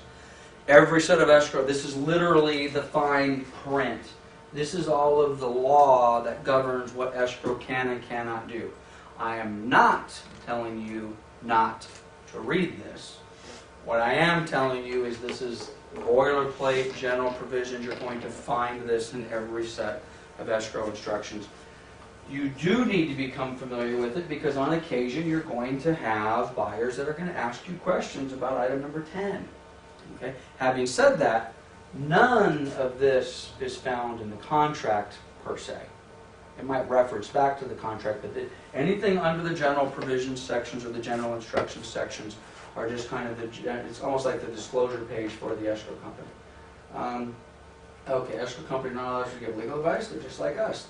They're not legal folks. They're not, and frankly, they're not real estate people. Believe it or not, a lot of escrow companies, they know very little about real estate. They're really good at title stuff, how the whole title process works. Very few escrow companies know very little about the loan process. They're not loan officers, okay? They're escrow officers. So, okay, so we've got, okay, buyer and seller to sign. I think we're pretty much done with, Exhibit A. This was referred to, I think, back on page 1 or 2. This is the legal description. Yeah, you should. You know, I know it sounds like we're getting into the tall grass here, but you really probably should kind of verify, do we have the right one? It's important. God forbid you attach the wrong legal description to the grant deed. You got a problem. It happened recently, just within the last 6 months, 12 months, at Lakeview Centennial Homeowners Association. The buyer thought they were buying, I don't remember the exact address, 12221 Unit D as in David. At close of escrow, guess what they got? Unit 12221 A as in Apple. They go over there, they're marching up the stairs, ready to go into their D unit. Wait a minute. We go downstairs, A unit. Well, guess what? Somebody's in the A unit. Okay, who's in the A unit? The owner of the A unit. Title messed up. Wrong legal description. Still working it out. Not fun. Thank God it wasn't my deal. Commission instruction. This is always nice. Right. Okay, hey, let's get paid. Well, I gotta tell you, I train my escrow officers. I want the commission instructions to be on the top. Okay? I don't want to have to wait till the end. So anyway, so here's our escrow instructions, our commission instructions. Coldwell Banker Pioneer is getting paid X. West Point Realtors is getting paid X. 3%, 72, 72, 14, 4. Pretty straightforward. I will tell you, there is a new phenomenon going on which I don't like. The tradition for my entire real estate career has been that both agencies involved in the transaction have their commission posted on the same commission instruction. I don't care whether the dollar amounts are the same, but hey, we're getting X, you're getting Y, this is what it is. As of late, you're noticing commission will only have one company, your company, and it won't tell you what West Point's getting. That's happening a lot because maybe West Point is the listing agent and they're taking 4% and they offer 2 to you and they don't want to tell you. Now the reality is, if that's what they want to do and they've said you're getting 2% and you agreed to 2% and that's what you're getting, then you really don't have a bitch. If you've agreed to take 2% and then you find out after the fact that they were taking 4%, you might not feel too good about it, but you don't really have too much to gripe about. But that might be the type of thing that you want to keep in the back of your head next time. Do I want to do business with Edgar at this company? Because I think he kind of shafted me a little bit. You know, so keep that in mind. But it's a pretty standard set of commission instructions. Which, by the way, those do need to be signed by an authorized representative, normally the broker or the manager in the office. Okay, so we've taken about an hour and a half. We've gone through what is, for the most part, a traditional set of escrow instructions. Okay? I'm going to show you a second set of escrow instructions. What you're going to notice, these escrow instructions are a little bit different. This is an escrow acceptance letter. And what are they accepting? They're accepting the contract. So let's go through it real quick. Page 1, Dear Glover. I'm assuming that's probably the buyer or the seller. I think that's probably the buyer. Okay, Dear Glover, this letter is to confirm that an escrow has been opened with Chicago Title, which, by the way, that's also an escrow company, under the above referenced escrow number, for the purchase of the property known as 9 Bark Moreno Valley, yada, yada, yada. Enclosed, please find escrow holder's signed copy of page 8 of residential purchase agreement and joint escrow instructions. Why are they sending the signed copy of page 8? Because on page 8 of the RPA, there's a section for escrow to sign, and what does it say? It says acceptance.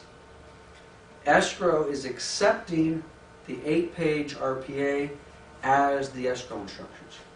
So the letter says, escrow acceptance letter, referencing page 8, and the escrow holder has signed it. They're returning it into you, and they're basically saying we're good to go. The escrow instructions are dated January 4th of 2005. What else is dated January 4th of 2005? Contract. Contract, thank you very much. Date of acceptance was on page 7, paragraph blah, blah, blah, blah, was January 14th. Date of close of escrow, is on or before February 18th, 2005. That's what the contract should say. Confirmation of purchase price, on page 1, paragraph $310,000. Escrow holder's general provisions, page 7, paragraph 28. Take a look at those. Approval of the legal description, clarification of instructions. Okay? And we've got enclosures. What am I enclosing?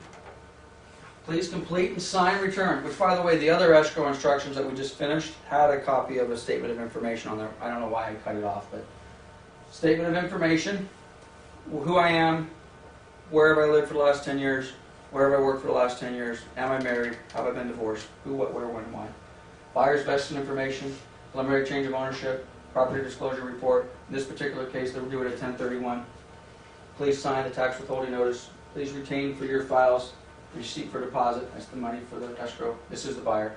Important buyer's information. Thank you for choosing Chicago Title. Got it? We had an 11-page or 12-page escrow instructions the first time. Now we have a 2-page letter. Then what do we go to? General provisions. Okay? This is becoming more of the standard. It's just a 2-page acceptance. We accept your escrow, or excuse me, we accept your purchase agreement. Now, if your purchase agreement is drafted poorly, number one, your escrow company will probably not accept it because they're going to, I don't know what you're doing. And if they do accept it, are you in for trouble? Absolutely. Okay, so here we've got our general provisions. In fact, let me just buzz through this a little bit different. General provision, general provision, general provision. This talks about our exchange. Got that. There's our commission instruction. Okay, we got that. Now what do we got? There's our contract. Ta-da. Here's the escrow acceptance portion, by the way. This is where they need to accept. So that's it. So, you've got 2 different versions of the same set of escrow instructions. One of them basically completely redrafts the entire set of escrow contract. And by the way, did they on the first set of escrow instructions, did they attach a copy of the purchase contract? No. The second one, you get a 2-page letter. It says we accept it. Here's a couple of minor things for clarification: price, close of escrow date, the buyer's name. Here's a statement of information, and here's attached our escrow instructions on the contract.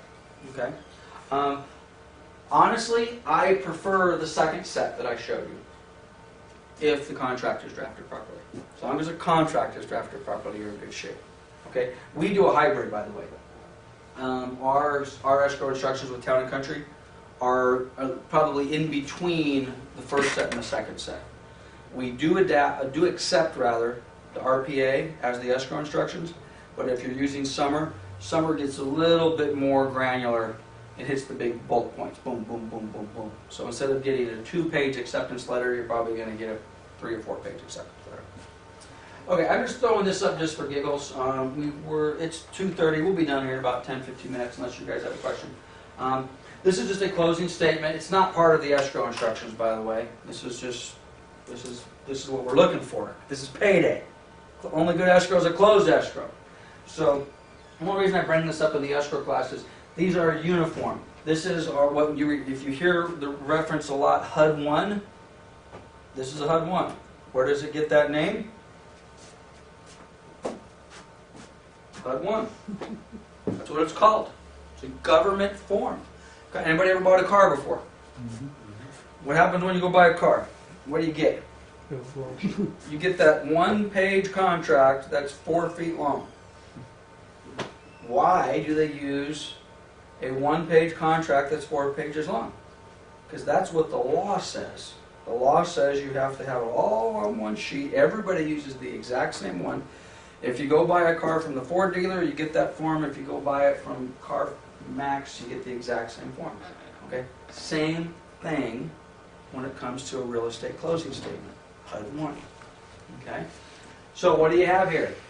And they're all laid out the same. They may look a little differently, but they're basically exactly the same. All the information is the same. What kind of financing are we doing? What's the file number? Mortgage insurance company, when it was printed, who's the borrower, who's the seller, who's the lender, what's the name of the property, who's the settlement. By the way, settlement agent is who? Escrow. Settlement agent is the name of the escrow.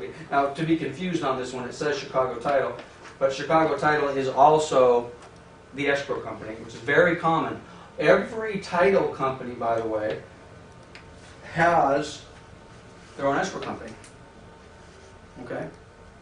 And there's some advantages to that. Not that I want to discourage you from using Summer Town and Country, but there are some significant advantages to having your title company and your escrow company be the same company. Okay? We'll talk about that at a later date. But at any rate, the settlement company is the escrow company that handled it, which again in this case is Chicago Title. We closed escrow on March 11th. And again, then it goes through and it gives you a summary of borrower's transactions, cost, buyer, seller's transaction, seller. What's the price? Well, the price is $310. Who's paying for what? Settlement charges to the buyer, $800. Those are going to be defined on another page. Skip down, skip down, skip down, skip down, skip down. Gross amount due from the borrower, $310,000 plus $800. Why does it have the extra $800? Because there's some sort of cost associated. That $800, I don't know what it is. We're going to find out in a minute. So you got to be able to explain this to your buyer. Why? I thought the price was $310. Why does it say $310, $800? Okay. What's the gross amount due to the seller? Well, the purchase price, $310. What's our deposit? $2,000. Nothing over here. Principal amount of new loans. Okay. $243,000. That's what the buyer is getting a new loan. Now, when you start so far we've been reading across, it kind of works. Well, you got to be careful when you read across here because this line and this line don't really have any connection to one another. Okay? Settlement charges to the seller. The seller has total charges of $240,579. That includes paying off of mortgages, first trustee, whatever it happens to be. Okay? $240,000 in costs. Loans taken over subject to, there are none. A new loan from the Long Beach Mortgage Company, $62,000. This was the proverbial 80-20 loan. Remember those? First trustee for $243,000, second trustee for $62,000.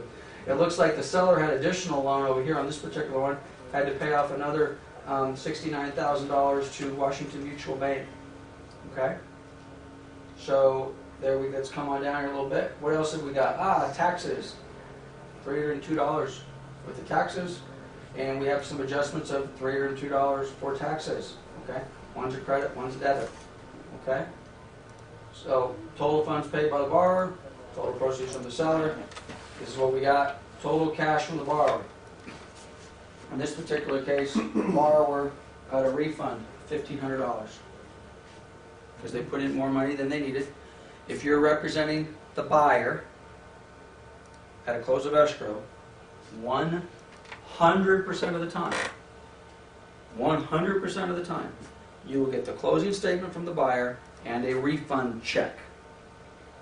The amount of the refund check will probably be no less than $200 or $300. That's pretty squeaky.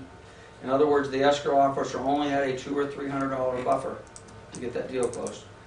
Sometimes it's a lot. Sometimes it's $1,500 to $3,000. If you're getting large refund checks for your buyer at close of escrow, you might think that that's a good thing, because then your buyer's like, hey, guess what? You just, oh, by the way, you gave us too much money. Here's $3,000 back.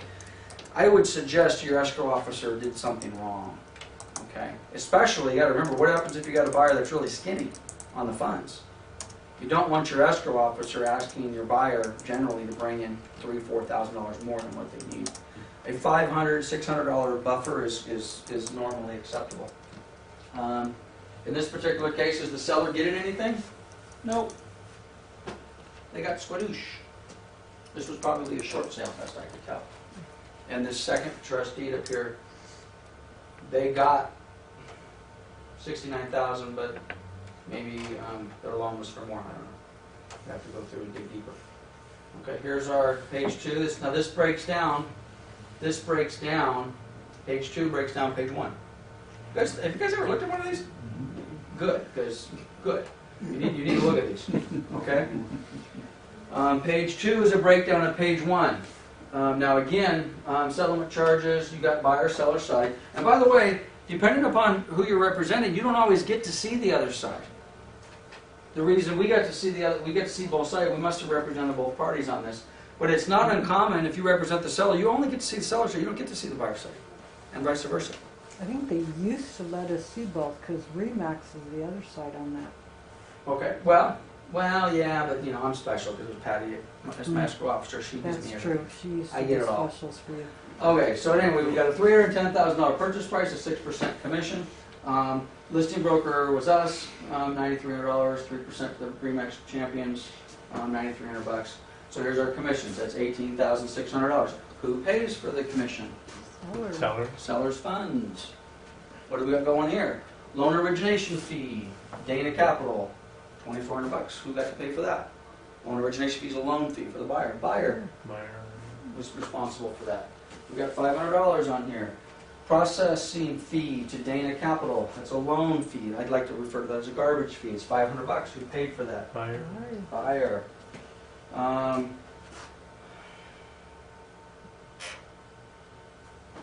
Premium yield adjustment. Garbage fee. Is that legal, broker application fee? Sure. Why not? I At get any these rate, they had disclosed. $2,480, and they just said, great, we're gonna $1,100, $400, $275, $500. So what do they charge? Application fee, underwriting fee, additional items payable in connection with the loan. Pen and pencils. Do you like that? I like to call these garbage fees. That's exactly what they are. These are garbage fees. And that's, it is what it is. Items required by lender to be paid in advance. Interest on their loan. $400. Which looks like, actually looks like a credit. Might have given them a credit depending on when they closed. They had to pay 1 year of insurance for Allstate. This is almost 10 years ago. Cheap insurance, $700. Courier fee. Check that out. Broker courier fee to Dana Capital, $400. $100. Ooh. You go by helicopter? If I'm representing the buyer, do I want to, let's put it this way. I'm representing the buyer. I referred my buyer to Dana Capital. Do I want to explain this to them? By the way, where are these fees? All of these fees should be on the estimated the good faith, right? I don't want to explain these now. If I told the buyer, Johnny, I told you not to use these guys. I told you they were no good. Look what they just did. They just soaked you for thousands of dollars here in unnecessary junk. Are you just visiting, or you came in hot, man? I thought you had some news to report. I'm So- from the best. So at any rate, I'm credit to buyer. Now, okay, so wait a minute. Now, wait a minute. Maybe things aren't all as bad as they thought. They got a $2,100 credit. I don't know what that's for. You'd have to go through and see. You know, they said, hey, we're going to shaft you over here, but don't feel too bad because we're going to give it back to you over here and make you feel good. That way, if I do that, I really got you for $4,000 or $5,000. But if I tell you I'm giving you $2,100 back, you're not going to bitch about the $400 credit. Who cares? Right? You guys have to use reputable lenders, and that's all. I mean, you cannot stress how important that is. Hazard insurance. $155. Now they're doing reserves on this, so this must have been an impounded loan. So they wanted to impound hazard insurance. They impounded 2 months worth of hazard insurance at $77 each, $77.50 for $155. Is that a recurring closing cost? Yeah. It's a recurring closing cost. So we were talking about earlier. This is a closing cost. Are they going to have hazard insurance goes on, right? It's recurring. There's a recurring closing cost. If you're asking the seller to pay for some recurring closing costs, could they apply some of that to this? Yes. Yes, they could. What do we got over here? Property taxes. They want 7 months of property taxes at $322 a month, so that's $2,260. Is that a recurring closing cost? Yes. Could the seller pay that, assuming you asked him to? Yeah. So that's where that would go. Aggregate accounting adjustment. What the hell is that? Don't ask, I have no idea. Hey, it's a credit. Someone was trying to balance the file and they were off by $12.96 and they said, aggregate accounting adjustment. Don't know. Mistake. Something got screwed up. That's how I balance my checkbook. There you go. Okay, so, It's good to go. okay, here's your title charges, title and escrow charges. So you've got your settlement closing fee. Now this is a bad example of a closing statement. When you see title charges and you see settlement fee and you see Chicago title, who do you think this is? Title company. These are not title fees. This is escrow fee. Okay, just pretend that this says Chicago Title Escrow Company. Okay. In this case, the buyer and seller split it. Which is very common, right? Buyer and seller to pay 50-50, right? $758 to the seller charges, $758 to the buyer charges, vice versa. Doc prep. Chicago Title charged $50 to the seller. Remember, the right side is the seller charges. What's that for? Preparing the docs. What docs? What did they do? Probably not. Sellers don't normally pay to have loan docs prepared. It's probably preparing a grant deed or something like that. That would normally, there's not a lot of documents that the title company, or excuse me, the escrow company would prepare on behalf of the seller. There could be like some 1031 exchange documents, but it's probably a grant deed, could be a reconveyance fee or something like that. These are the type of things that you need to have a relationship with your escrow company and make sure that they're not ripping you off, because they can very easily pad things and rip you off. That again is a garbage fee. If I had called my escrow officer at the time and said, take that off. Oh, come on, man, we get a little spiff over here for drawing grant deeds. I know, but my seller ain't paying your spiff. Which why, you don't want to know where your escrow officers make most of their money? Notary. Yeah. Notary. Be careful with that too. Don't let your escrow officers charge your clients loads of money for notary fees. Now it's different if you have your escrow officer, hey, can you help me out? I need you to drive to Los Angeles and get these loan documents signed for me to close in time. Well, that's going to cost you a couple $100. Okay, and that, by the way, that does not normally show up on the hub. It could. Let's go back to these courier fees. We kind of beat up a little bit on this mortgage company. In fairness to them, that could have been completely legitimate. That could have been courier / notary / loan doc signing fee. The husband was in LA, and then the courier / notary / escrow officer maybe drove to Santa Barbara to meet the wife. I would want some more explanation on that, but could be legit, could be pad. Where did we go? Title insurance. Again, you got to remember in the contract. Buyers get lost on this a lot. In the contract, the box says sellers shall pay for title insurance, property, yada yada yada yada yada. Box is checked. That's the $1,300. But then there's a little thing in parentheses that says buyer shall pay for lender's policy. Buyers look at this all the time. Why? Oh, wait a minute. I've got the contract in front of me, and it says sellers paying for title insurance policy. You're correct. Look at the little paragraph below with little parentheses and little brackets on it. It says buyers paying for the Alta policy. Everybody know what I'm talking about? Mm-hmm. Let me pull one up in front of you real quick.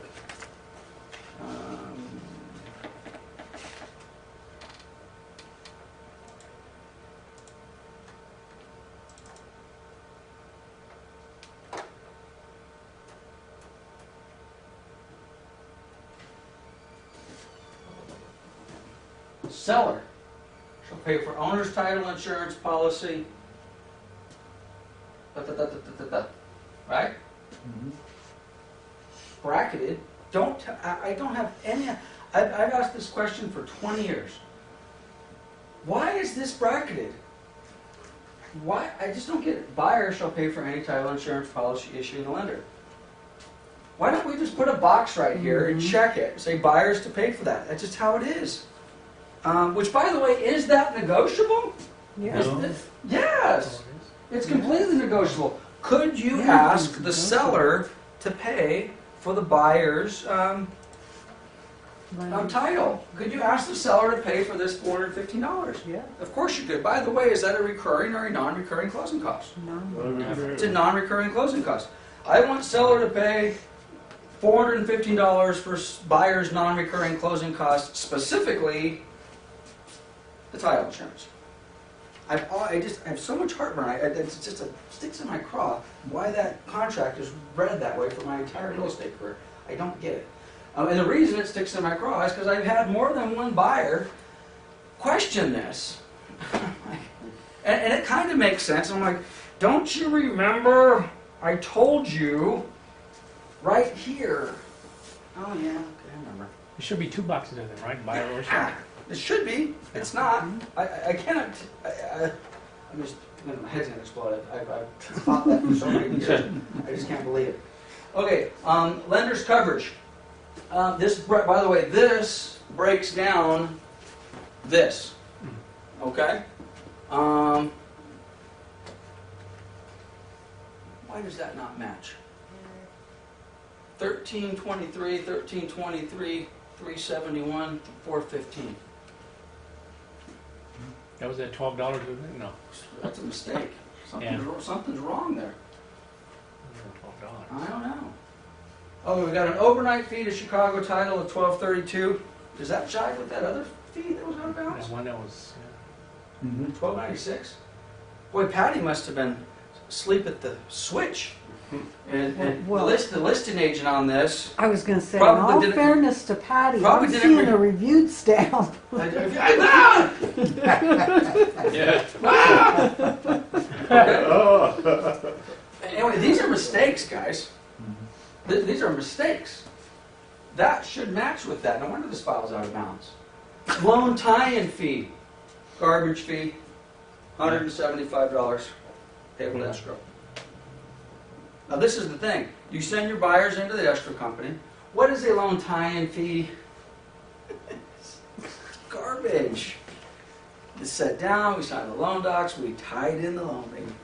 Tied that sucker in, man. Put a nice little bow on it. Merry Christmas. I spent an hour, which by the way, in fairness to the escrow officers, have you ever gone with your buyers, sat down with them when they're signing loan documents?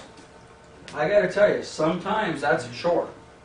Sometimes that's a multiple hour process.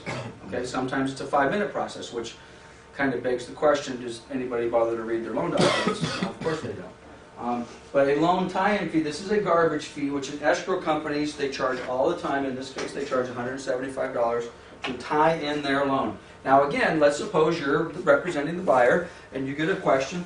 Hey, Michael, what did I pay? 170. What is a loan tie-in fee? What are you going to say? I'll tell you what I say. It's a garbage fee. Escrow picked up another $175 for sitting down, signing your loan documents, sending them over to the lender, coordinating with title, and tying the package together. Bullshit is what it is. But it's $100. This is why I have a big problem, especially when buyers and sellers, or agents rather, start griping about escrow fees. This is a relatively inexpensive escrow fee for a $300,000 purchase price. But when you start to get $50 for this and $175 for this and all the rest, that sort of stuff, well, that's no longer. Well, what is that? This up here. Let's just call it $1,500, right?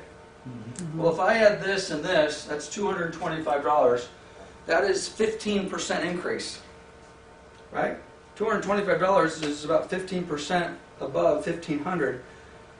So, okay, well, that's a lot of money. It doesn't sound like a lot, but your escrow fees are actually 15% higher than what you advertised they were. And then people just, they just roll over and they take it. They pay the fees. Okay, so where are we? Almost done. We'll be out of here in 5 minutes or less. Okay, now we've got our recording fees. Recording fees, $103. It's documentary transfer taxes of $341. That's on line 1202. Recording fees, $103. I don't know. Could have been to record the deed of trust. I'd probably like an explanation of that. It probably went in the pocket of the title or the escrow company. Just sit on a receipt, man. $103. Taxes to Commonwealth, second half, that's very common. Commonwealth title ended up paying off the taxes on this. $777. Additional stuff. Disclosure resource or disclosure source, that's the NHD, $60. A due termite, $100 for a termite inspection. Seller pays buyer. It's all so clear. It's all so clear. Seller paid buyer's closing costs. We're going to charge the seller, let's just call it $9,200. We're going to credit the buyer $9,200. Remember earlier when I sat down and we were talking about, I'm writing this offer and we're negotiating the offer and we're trying to determine if we can get the seller to pay some closing costs on the benefit for the buyer. That's exactly what happened here. The seller paid closing costs to the benefit of the buyer. The benefit being the key word. Now I call my lender. Let's pretend Stephen's our lender. Stephen, is it in my buyer's best interest to write this offer for $300,000 and have the seller pay $9,200 in closing costs? Stephen says, yes, it is. Because I'm going to get him a little better interest rate. I'm going to save him a little bit of money. So, what was the purchase price on this again? 300.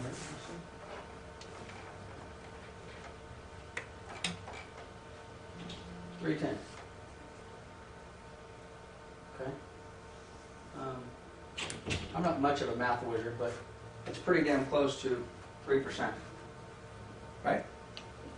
3% of the purchase price. So now when I sit back, and we were kind of beating up on some of these fees. Keep in mind, I've got $9,200. Well, $2,500 to Stephen, $500 to Stephen, $275 to Stephen, $400 to Stephen. What was this one? Additional items payable in connection with the loan. $1,000 from Stephen, $9,200. That's just, give it to me, okay? Now, some of that money did go to some items that we already discussed, recurring and non-recurring. So it could have gone to pay for this and this and this and this and this and this and this.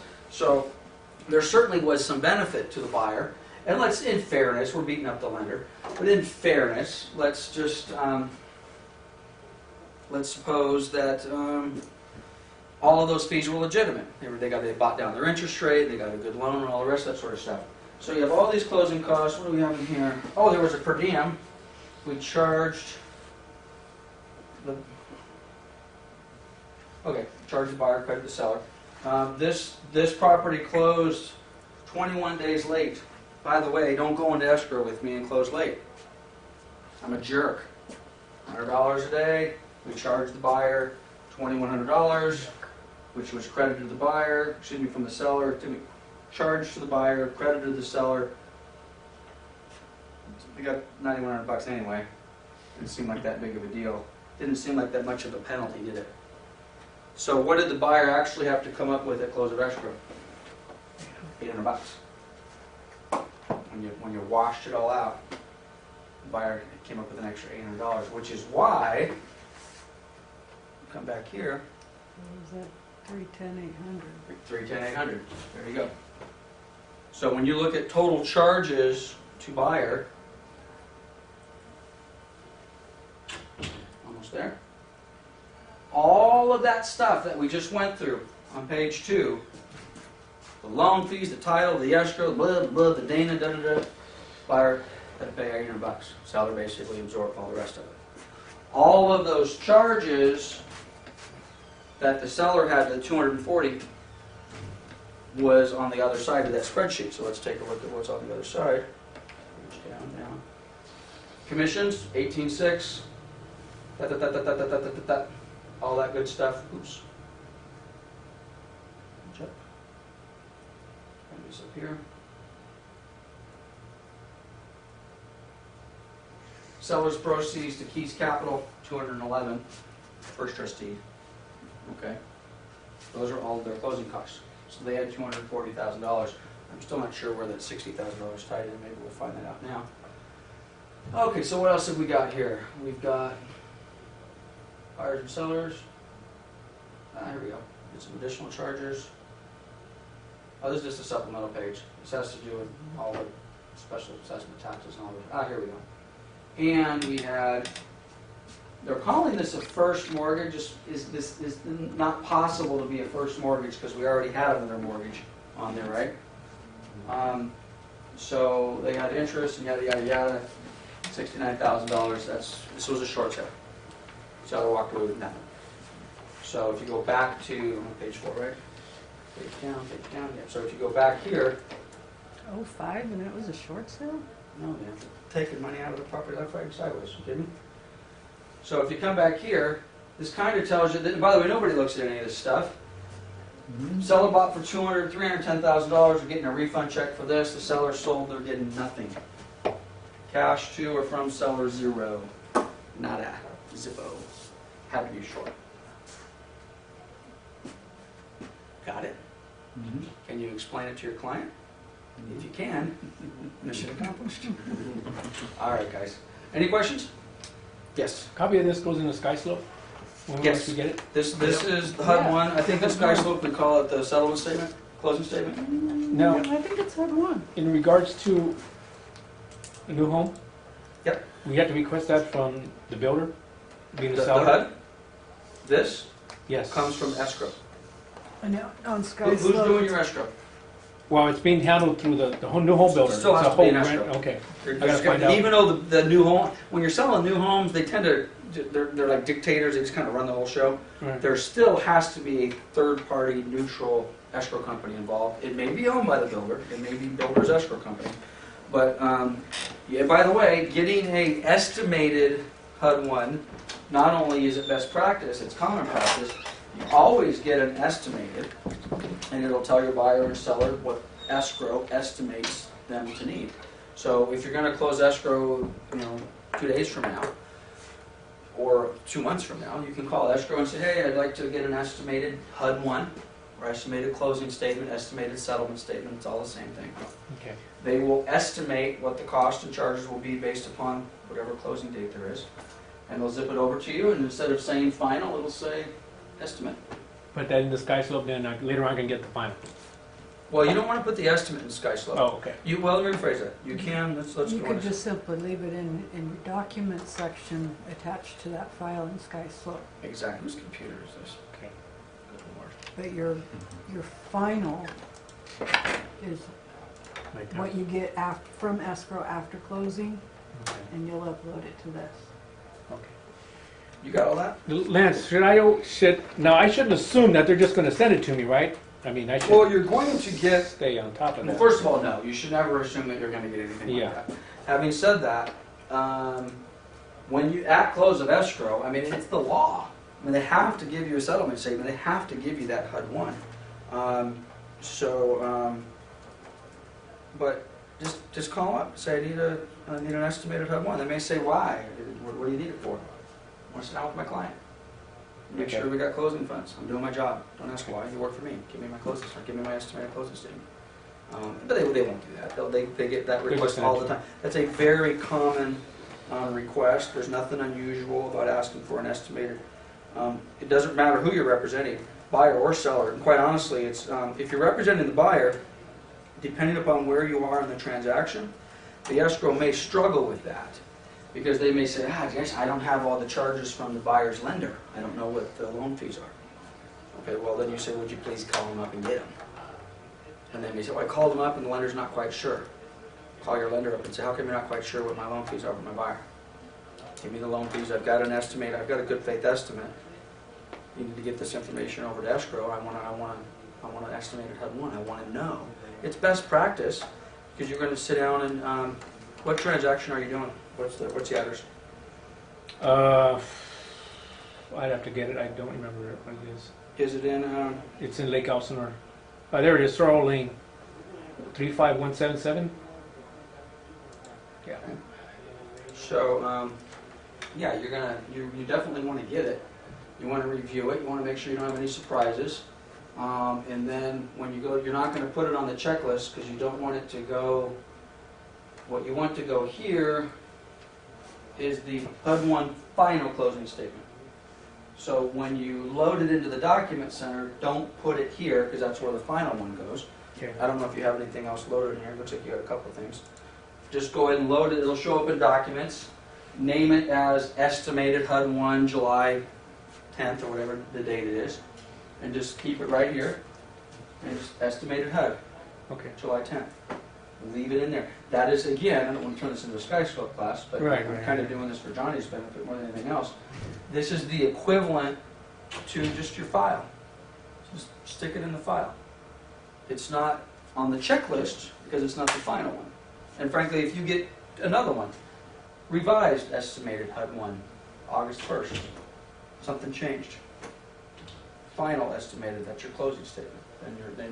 When you get it all said and done, when you get the final, then attach it to the checklist under the final closing statement. Which is always, I don't know if it's always the last thing to go on into SkySlope, but if it's not the last thing, it's damn close to the last thing. I mean, you potentially could have closed the escrow and maybe you're still waiting, God forbid you're waiting on any of these things, but maybe you're waiting on something else. But in theory, it's the last thing that you load into SkySlope. If somebody's doing this, does that automatically get put in there? Not in SkySlope. She doesn't have access to SkySlope. You guys- Sends it to you. though. There's some think, stuff through escrow that automatically goes in. I think maybe. If you're telling her to email it, if you tell Summer, email anything I have to do, let's just take Robert's file for example. Email anything to me at stephenmeyer.com and CC Sorrel Lane 357 SkySlope. Anything she sends you goes straight into SkySlope in addition. But does not attach to your checklist. Correct. It goes straight into the document set.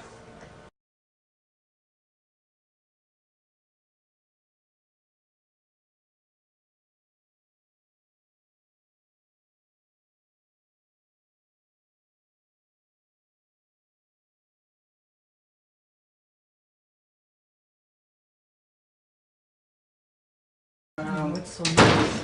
We are doing escrow instructions, I believe, if that's what we Yes, sir. That's what it if that's said. what we had announced. Okay, we're going to get rolling, and basically we will finish this class today. We're going to do probably a little less than 2 hours, but I think that'll give us plenty of time to kind of go through the program. First of all, there's a couple of different ways that generally escrow is going to prepare escrow instructions. Okay. Matter of fact, let's start over here a little bit. We've kind of gone through the progression in these classes of contracts. Hey, Johnny's here. Hello. Johnny, everybody, Johnny. Uh, Johnny, Michael, and Debbie.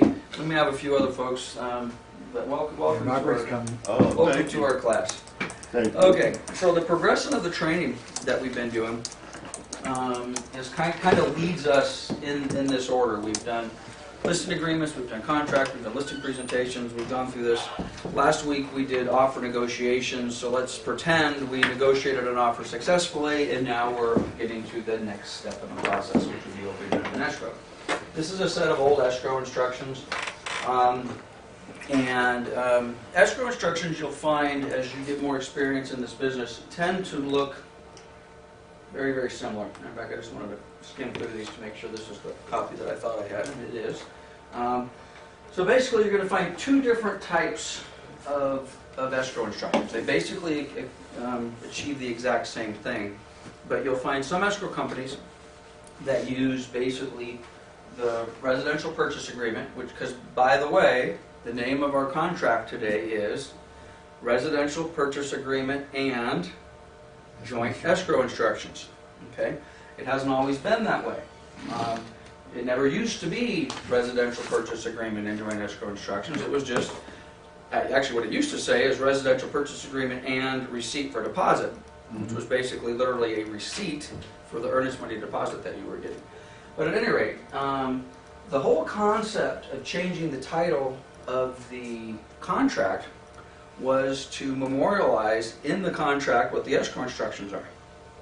Keeping in mind, the escrow instructions are just that. They are instructions to the escrow company, and they are to instruct the escrow, neutral, third party, buyer, seller, escrow in between them, neutral. I receive money from one party, I hold it in trust. I receive documents, maybe money, but normally it's documents from the other party, in this case would be the seller, hold them in trust. What do you normally receive from the buyer? Money. Okay? Buyer gives you a deposit, gives you thousands of dollars. Maybe it's a cash deal, they give you hundreds of thousands of dollars. Or there's a down payment of 20% and then the loan comes in. All of that money is held in a trust for hopefully the successful purchase of the property. What does the seller normally give you? Most of the time they're not giving you money. They're giving you documents. Okay, the most important document that the escrow holds in trust is the grant deed. Okay? When you get a set of escrow instructions, one of the items in those escrow instructions for the seller to execute is a grant deed. If you've never sold a piece of property before, and whether you're an agent or whether you're a seller for that matter, can that be a little concerning? Well, wait a minute. We signed the contract yesterday. I'm now opening escrow today. My agent is asking me to sign my escrow instructions. Escrow instructions terms are undefined. Escrow has said, we can't trust you guys to do escrow instructions. You can't even write the contract. And what is important, extremely important for an escrow company, is to have extreme clarity on what the terms and conditions are. Because who are they? In many ways, they're almost like the judge or the arbitrator. In theory, though, there should be nothing to judge and nothing to arbitrate. It just should be a set of facts. But if we as agents, which happens far too often, I would suggest it happens more often than not, we write contracts that are not clear. Then you give that contract to the escrow, and that's when we get to discover on day 2 or day 3 of our escrow that, ooh, we've made a mistake. I thought this was the term, you thought this was the term, and that's when you get that call from escrow that says, who's paying for the termite? Because I need to know, because it's part of the escrow instructions. Who's paying for the home warranty? What did you mean in paragraph 2.3.6.7 or whatever it happens to be? Because I, as the escrow officer, don't understand what buyer and seller have agreed to. Or more, what they're really saying is, I don't understand what you two agents tried to accomplish here, because it's not clear. So you run into some problems. So with that in mind, what a lot of escrow companies do, still to this day, is they basically redraft the contract. They take the pertinent points out of the contract, and they draft them. So rule number 1 of this class, we're already 10 minutes into it, and I can't believe I haven't said this already. The most important thing you need to do with your escrow instructions is read them. Okay? Read them. Make sure that what your escrow instructions say is what your contract says, especially if you're dealing with an escrow company that basically types them over again. And you're going to see what I'm talking about. So let's take a look at this set. I'm just going to kind of go through line by line. You always get this Privacy Act basically talks about, by the way, there's a lot of boilerplate language. Doesn't matter what escrow company you get here. Talking about privacy. Escrow is basically letting all the parties know that they're going to be in touch with some sensitive information. They're going to have social security numbers, they're going to have all sorts of sensitive stuff. So they're just telling everybody on record that, hey, we are subject to the Privacy Act. We can't just start giving your information out willy-nilly. We can't sell your information to a company for a moving company or storage company. We certainly can't steal your identity because we have a lot of information that they could steal their identity. So there's all sorts of things in here. It tells them about what they collect. We collect public, personal information about you from the following sources. Okay, they're going to get stuff. Information from you in letters, Other communications, escrow instructions, statement of identity, we're going to talk about that. Statement of identity is also normally referred to as statement of information. On a statement of information, which by the way is a one-page form, every single escrow that you will ever do in your life, the buyer and the seller will fill out a statement of information. And it is exactly what it says. Give us information. Who are you? Where do you live? Where have you lived for the last 10 years? Give me the addresses. Give me the dates. When did you move in? When did you move out? Where do you work? Give me the addresses. How long have you worked there? Are you married? If not, fine. If so, to who? Give us information. Are you divorced? If so, when? Where? Yes, I'm divorced 5 years ago, Dallas, Texas. Okay? They want to know a lot of personal information. You will have buyers. Anybody in the room had problems with buyers or sellers? I don't want to fill this out. Okay, you will. You will have buyers or sellers. I'm not giving you this information. Well, guess what? You better give them the information. And by the way, escrow really doesn't want this. Escrow kind of fits hand in glove with the title companies. Escrow and title work very, very closely. One of the reasons that you have the collection of this type of information is, and this is not just buyer, this is buyer and seller provide this information. Okay? If something pops up on a title report, preliminary title report, or if something pops up in relation to the buyer's ability to pay child support liens, stuff like that, it's like, hey, Mr. and Mrs. Buyer, Mr. Buyer, you have a child support lien in Inyo County dating back to this particular date and time. It appears as though you owe your spouse, Mrs. Jones, X amount of bucks. Well, in part, what they want to do when that stuff pops up, they want to go back to that statement of information. And they want to see, is there an ex Mrs. Jones? Did you live up in Bakersfield? Do you even have any kids? I mean, does this sort of stuff make sense? Okay? And of course, they're just trying to do a preliminary. If something pops up, let's take a quick look at the statement of information to see, is it even possible that this person could have a child support lien? He's never been married, he's single, and he's only 20 years old, and according to the information, the child support lien has been going on for 12 years. Okay, well, that doesn't make sense. Okay? The guys, what do you have, the kid when he was 8 years old? So, at any rate, but they gather a lot of different information. We'll talk a little bit more about the statement of information later. Also, we get information from third parties, including real estate agents, brokers, mortgage companies, lenders, title companies, contractors, bookkeepers.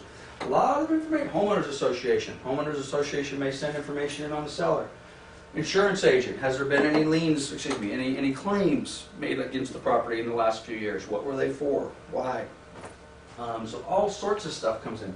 Is it possible that an escrow company can get information on tax liens that an individual owes? Again, I already mentioned child support liens. Yeah.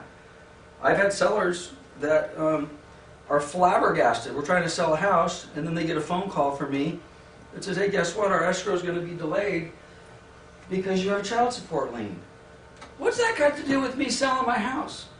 Well, according to the governing bodies, it has a lot to do with you selling your house.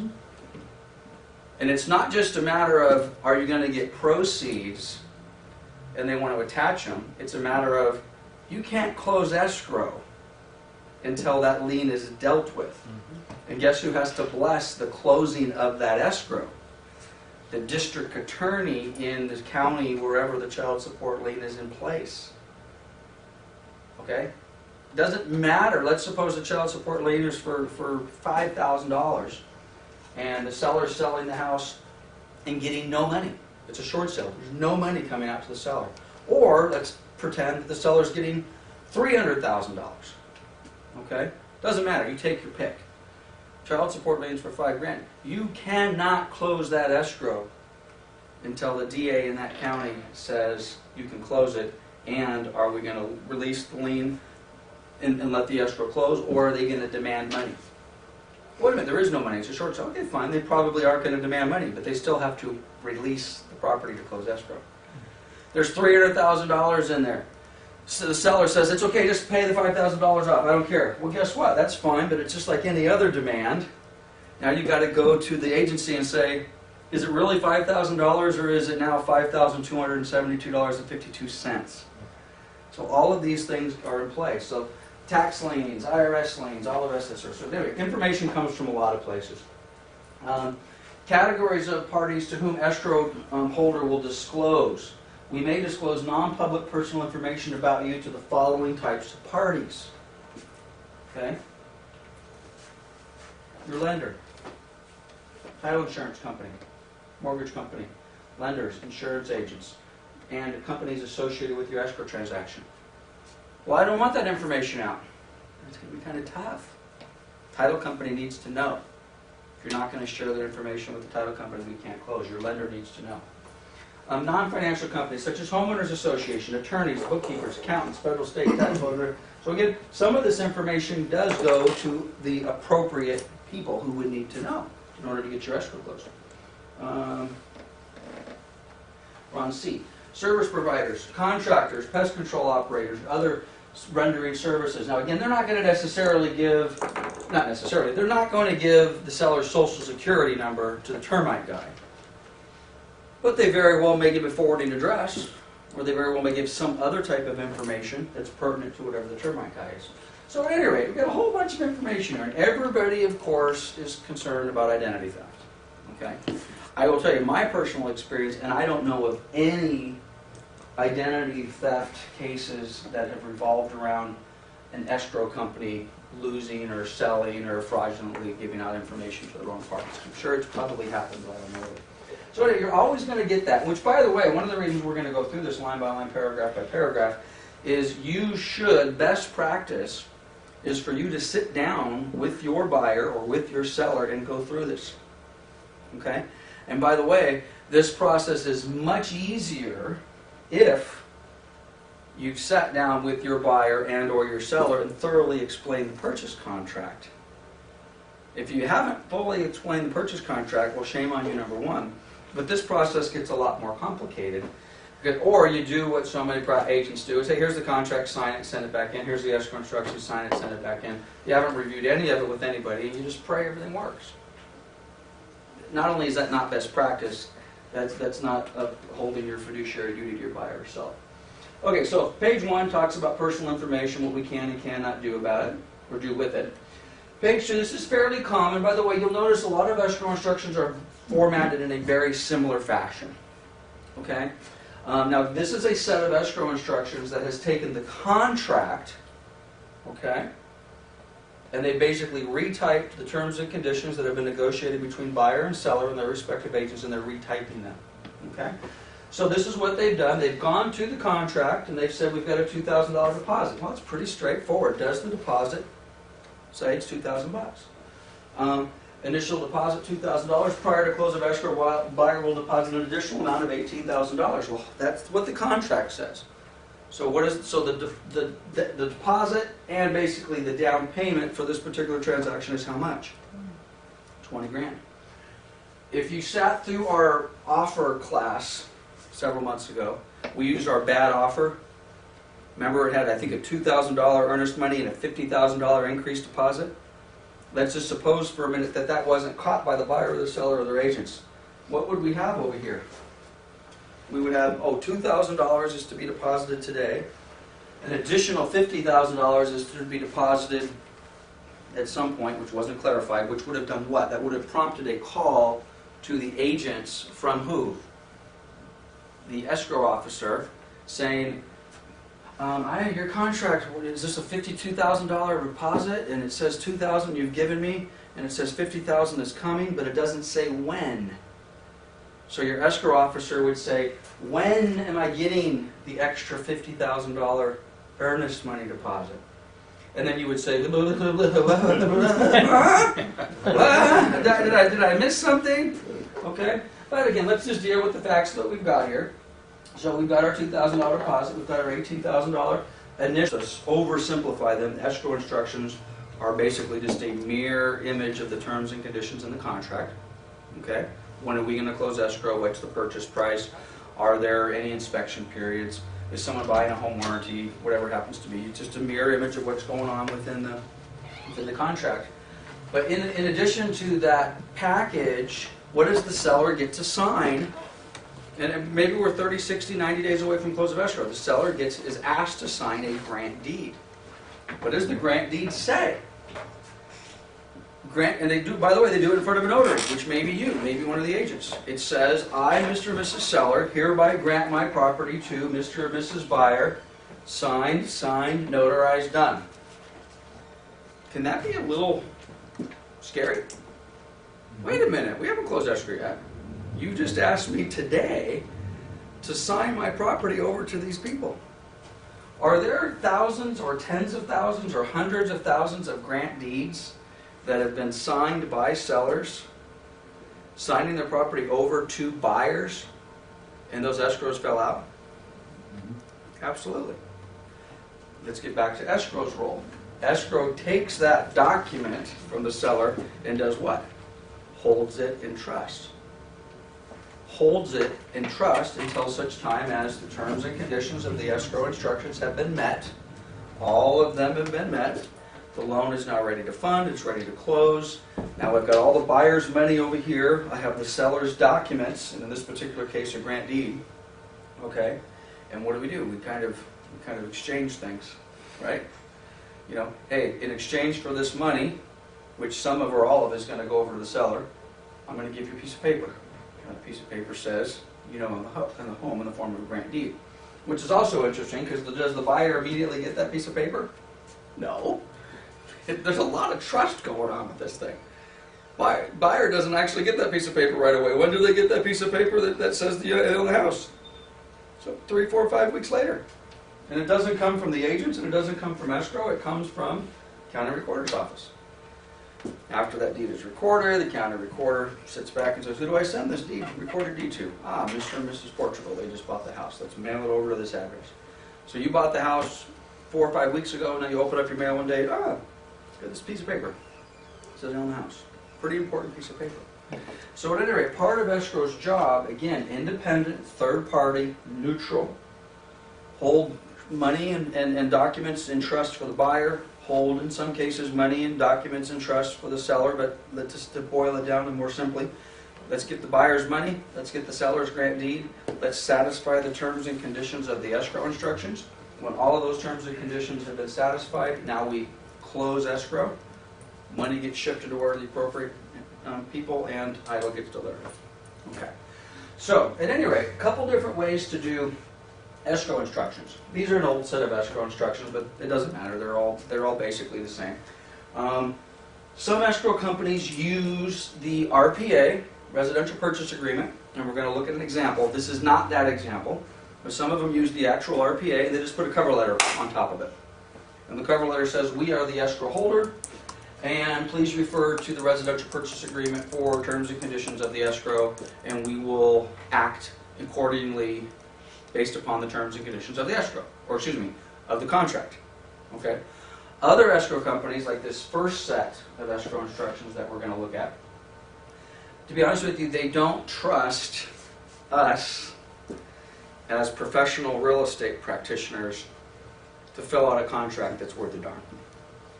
And because they've seen so many contracts that are poorly written, illegible,